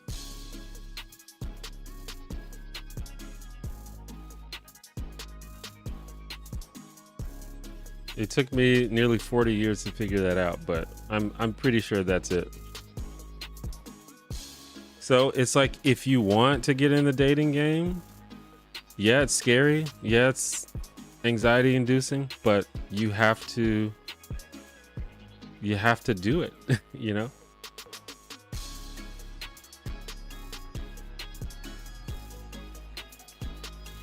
And here's the thing, you're gonna fail a lot. That's part of it too. You have to understand, once you step out of your comfort zone, since it is uncomfortable, since it is unusual, you're probably gonna fail a bunch of times before you start to even, get a little bit good at it. So be prepared for that. But also, it's worth it. It's definitely 1000% worth it. Once you get there, once you get over the hump, you'll look back on all those challenges, maybe even fondly. You might be like, man, that was interesting how I was like really insecure and I failed and I got rejected over and over again and that sucked. But I'm okay now. Things are okay now.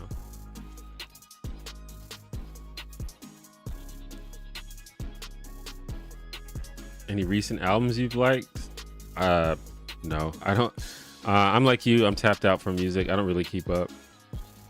The music I listen to is the stuff that I grew up with. That's the only music I listen to. Like, I was just listening to I was like cleaning the kitchen earlier and I was listening to Nirvana in Utero. That's what I was listening to.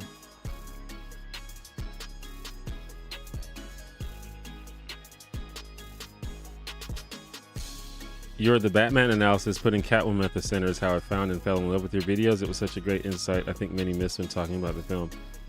That's cool. It's always interesting when people mention videos like that, because that video is not, it's not one of my more popular videos. But, there are people who do find those videos and they like them. So that's really cool. I like hearing stuff like that, because as a YouTuber, when you make a video and it doesn't get that many views, you might be like, well, that video was a failure. I probably shouldn't have made it. But then you hear stories like, no, it's like, actually, that's one of my favorite videos, bro. So I think it's good for creators to hear stuff like that.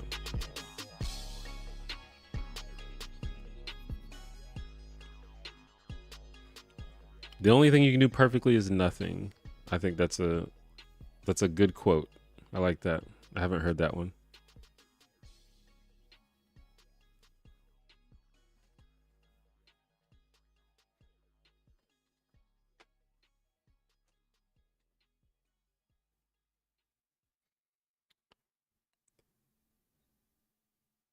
Thank you for your advice. That's what I need to hear. No autopilot from now on.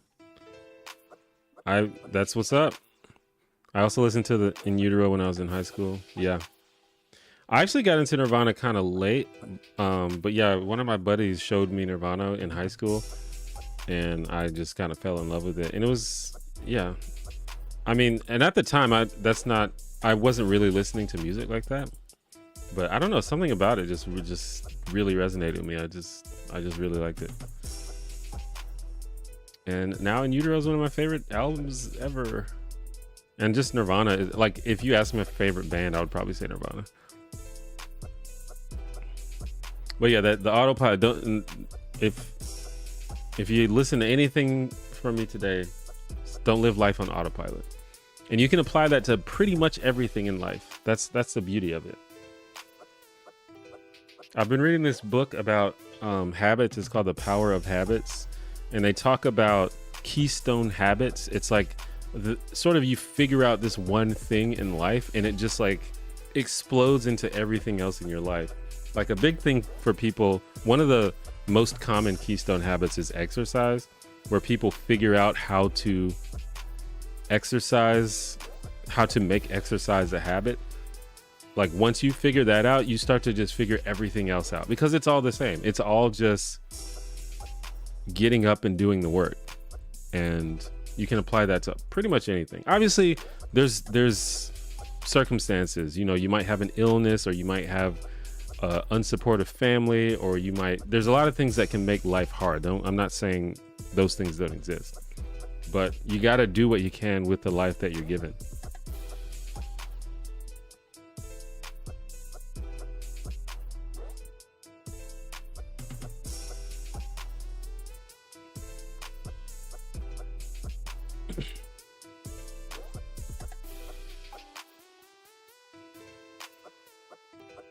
Like we got it, you know, it's kind of, it sounds corny, but you got to get to a point where you start to almost like appreciate failure because you know that you get to learn from it. It's like you do something knowing it's going to fail and you're okay with that because you know that you're going to learn something from the failure. And that's way easier said than done, for sure. But if you can get to that point, you're probably good. You're probably in a good spot. So if we're talking about like dating, for example, I don't know if this is what you were talking about, but for example, something with me, or I think a lot of people learn this. You like date, you want to talk to a girl, you go up to a girl and you say, "Oh, you're so beautiful. I just wanted to talk to you." And she's like not into it at all. Bam, you just got rejected. That sucked. That was embarrassing. But guess what? You learned not to do that. Don't do that. Don't go up to a girl and tell her that she's beautiful. Okay, sometimes that works. Again, it's very nuanced, but usually doesn't work when you do that. And if you never tried it before, you may not know that. So, you know, that's just a very, very, very simple example. But yeah. Or like things like, you know, if you like, you know, I'm a YouTuber. Sometimes I make a video and I'm like, I have no idea if anyone's going to like this video. And then I make the video, it gets like 12 views and it's like, well, I guess no one liked that video. But again, like we're talking about, it's nuanced because we were just talking about that Batman video, which is not one of my best performing videos, but it's probably still worth making because a few people still appreciated it. So life is complex, and the only way that you'll even begin to get good at it is if you just start trying stuff. And I'm still learning too. I'm not an expert. I haven't figured everything out, but I've had some breakthroughs lately. There's like, I'm hearing like noise outside of my door. People are doing stuff. I feel like I think someone's like moving furniture or something. I'm listening to Minnie Riperton and learning a lot about her from the book on her album Come to My Garden. Interesting. I'm not familiar with the book. What are your views on AI these days? It's very, very nuanced, complex thing. Generally, I'm in favor of the advancement of technology. That's just my general disposition. I feel like the world gets better as technology gets better. But obviously there's a lot of concerns about AI and like, especially generative AI that's like modeled on people's content, which a lot of people don't like, which I don't know. I feel like I have mixed views on it.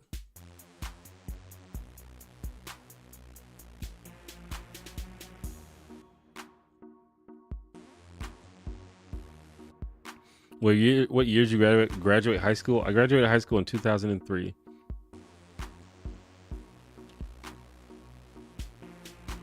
The Power of Habit was so helpful for me. Oh, you read it? Yeah, it's good. I'm not quite finished with it. But I'm like 2/3 of the way through. It's very, very good.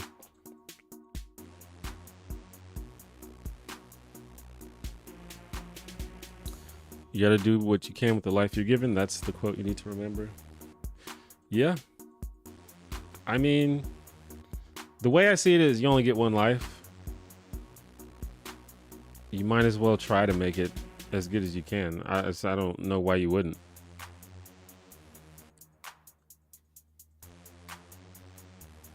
And I think that people like that, that's probably a little bit glib to say it like that, because I think people want their lives to be good, but I think people just don't understand. Or there's just like too much friction. People don't like the friction. But like I said, you have to, unfortunately, you know, I wish it was a different way. I wish it was easier, but it's not. You gotta get out your comfort zone. Have you seen any of Hoot's videos? She'd make a great candidate for Nebula. She's fantastic. I don't think so. But I'll check it out because I think Nebula is always interested in We're always interested in new people.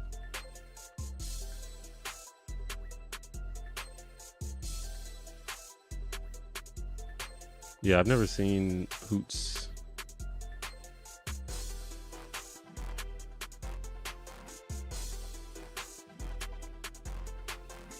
Yeah, I'll check it out and pass it along. Pass it along to the people who make those decisions. It's probably it's like probably an ego thing, or I don't know, maybe I'm too prideful to let myself fail in certain areas, whereas I'm completely comfortable with failure in others. Yeah, I could see that. I think that's relatable. But it's just the areas, you know, like if it's an area where you need to advance, where you need to succeed, like you have to fail before you succeed most of the time.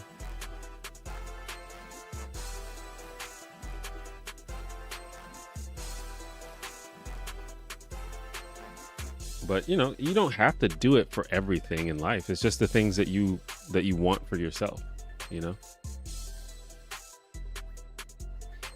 Like I used to want to, or I used to say that I wanted to learn how to play the guitar. So I thought it would be cool to play the guitar. And so, you know, I played it a little while. But guess what? It's hard. Learning to play the guitar is hard. And it takes a long time. And I learned very quickly, it's like, I just do not care enough to put in the effort to learn to play the guitar, unfortunately. But I'm okay with that. Like, I'm okay with having failed there. And I'm okay with not putting the effort into that because it's just not a priority in my life. So you don't have to do it for everything, you know? There are people who probably don't give a shit about dating, and so they don't put an effort into it, you know? There are certain things that most people probably should put effort into. Like you should probably put an effort into your health. You should probably put effort into becoming a better person. But at the end of the day, it's up to you.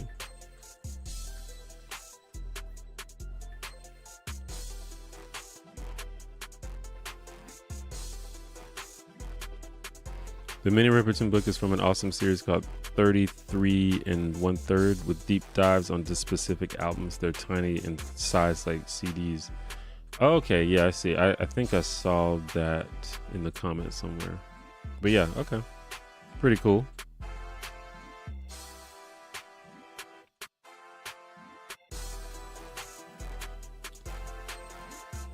But I will probably stream for about 10 more minutes, coming on 2 hours.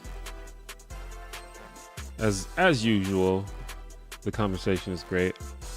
I don't know why I don't stream more often, because it's always enjoyable and it's always interesting conversations.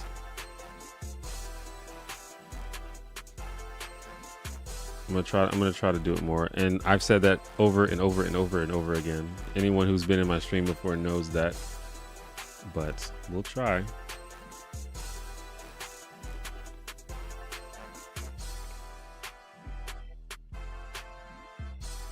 Do I have a favorite video game?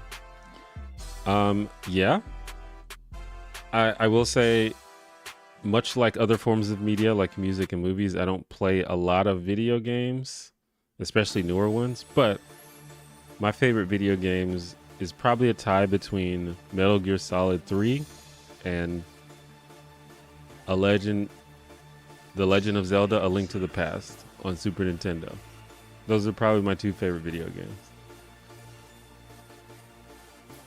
And I guess World of Warcraft. I don't know. I've played World of Warcraft way too much to say that it's not one of my favorites.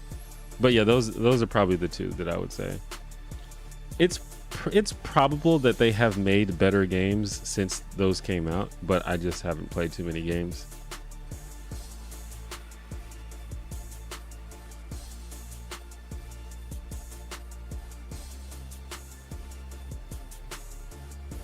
I learned how to play the guitar on my own, and it took me a year, and I sucked so much in the beginning, but I cared too much to quit. Now I'm able to improvise solos and stuff. So yeah, we all have that drive for the things we care about. Yeah, absolutely.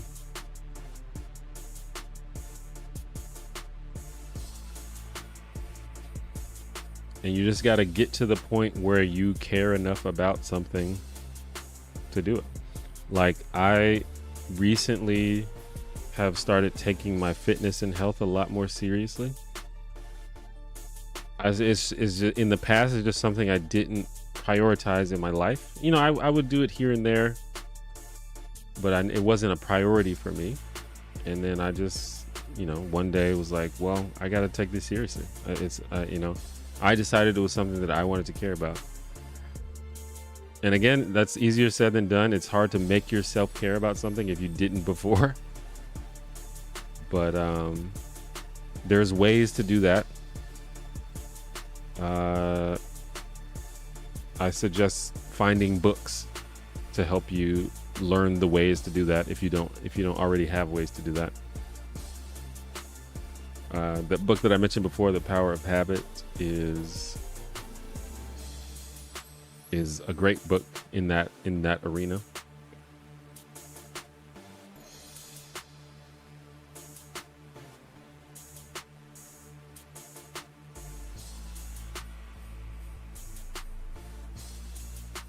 I think the upcoming Zelda game is in the Link to the Past map.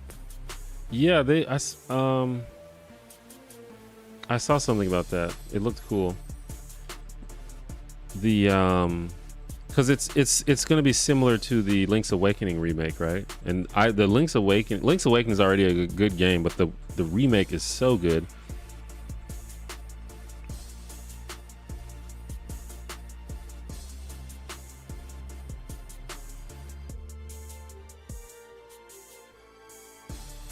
So yeah, I'm looking forward to that. I don't know. There's some, a lot of it is nostalgia for me and just me being kind of an old school guy. But I love the sort of retro 2D style games. Don't get me wrong, like Breath of the Wild and Tears of the Kingdom are like both masterpieces for sure. But I don't know, something about those old school games, I feel like they're just so perfectly made.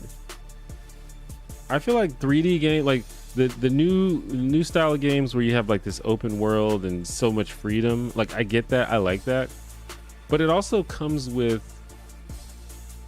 like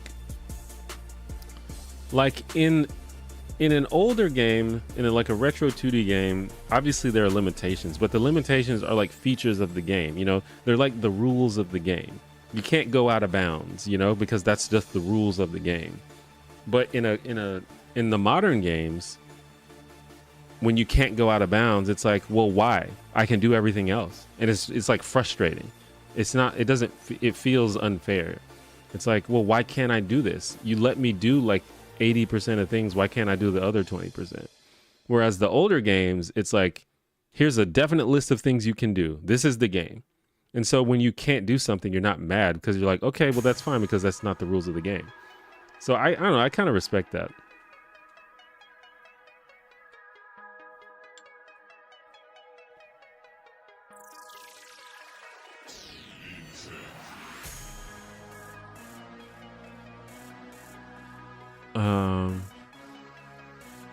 Yeah, people shit on the cartoonish art style, but they did the same thing with Wind Waker. I like that art style. Wind Waker's another good game, by the way. Liliana, thank you for the kind words.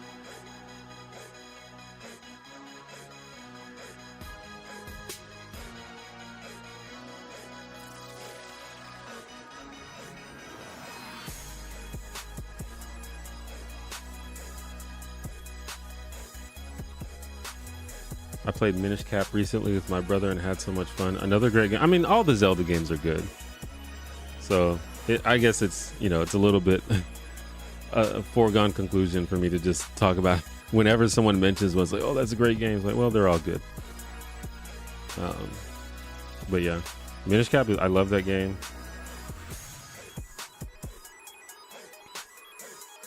GTA San Andreas is still one of my favorite games. That is a great game. I put so many hours into that game. Man, I was so excited when that game came out. And it holds up too. It's still fun. Like that was maybe the first game where I just felt like that freedom that you had to just do so many things in that game was so cool. I will say, I think in terms of like character and story, Vice City is the best though. I love Tommy Vercetti. And I love that that 80s aesthetic in Vice City. So cool.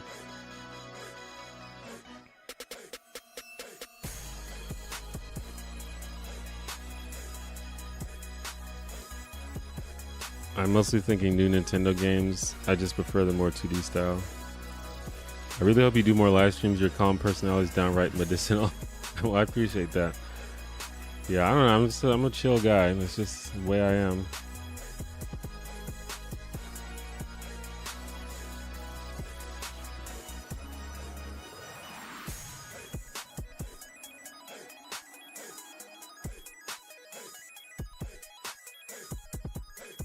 But yeah, I'll try to stream more.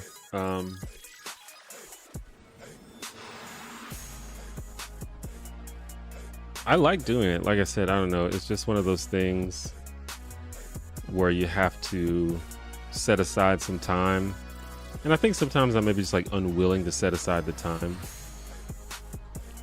Because it's like, man, do I really want to like give up like 2 hours of my day to do this? But it's like, it's fun. It's cool. And it's like good. It's like good for my whole career. You know, you're like building relationship with the audience and stuff like that. So it's, I think I should do it more.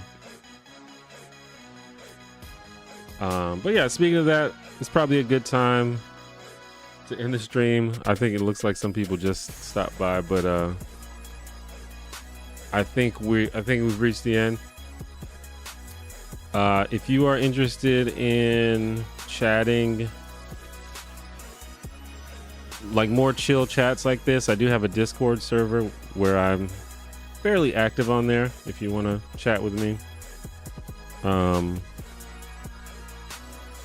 So feel free to join the Discord if you're into that. I'll just put a link in the chat. And look out for a new video coming very soon. Look out, perhaps, I think this week actually. So keep a lookout. This weekend, new video should be coming out. And if you're a Nebula subscriber, it should be coming out maybe a day before or a couple of days before. So look out for that. But yeah, thanks for stopping by, and I'll try to stream again soon, at least once a week. I'll try for once a week. Anyway, I will see you all. Bye bye.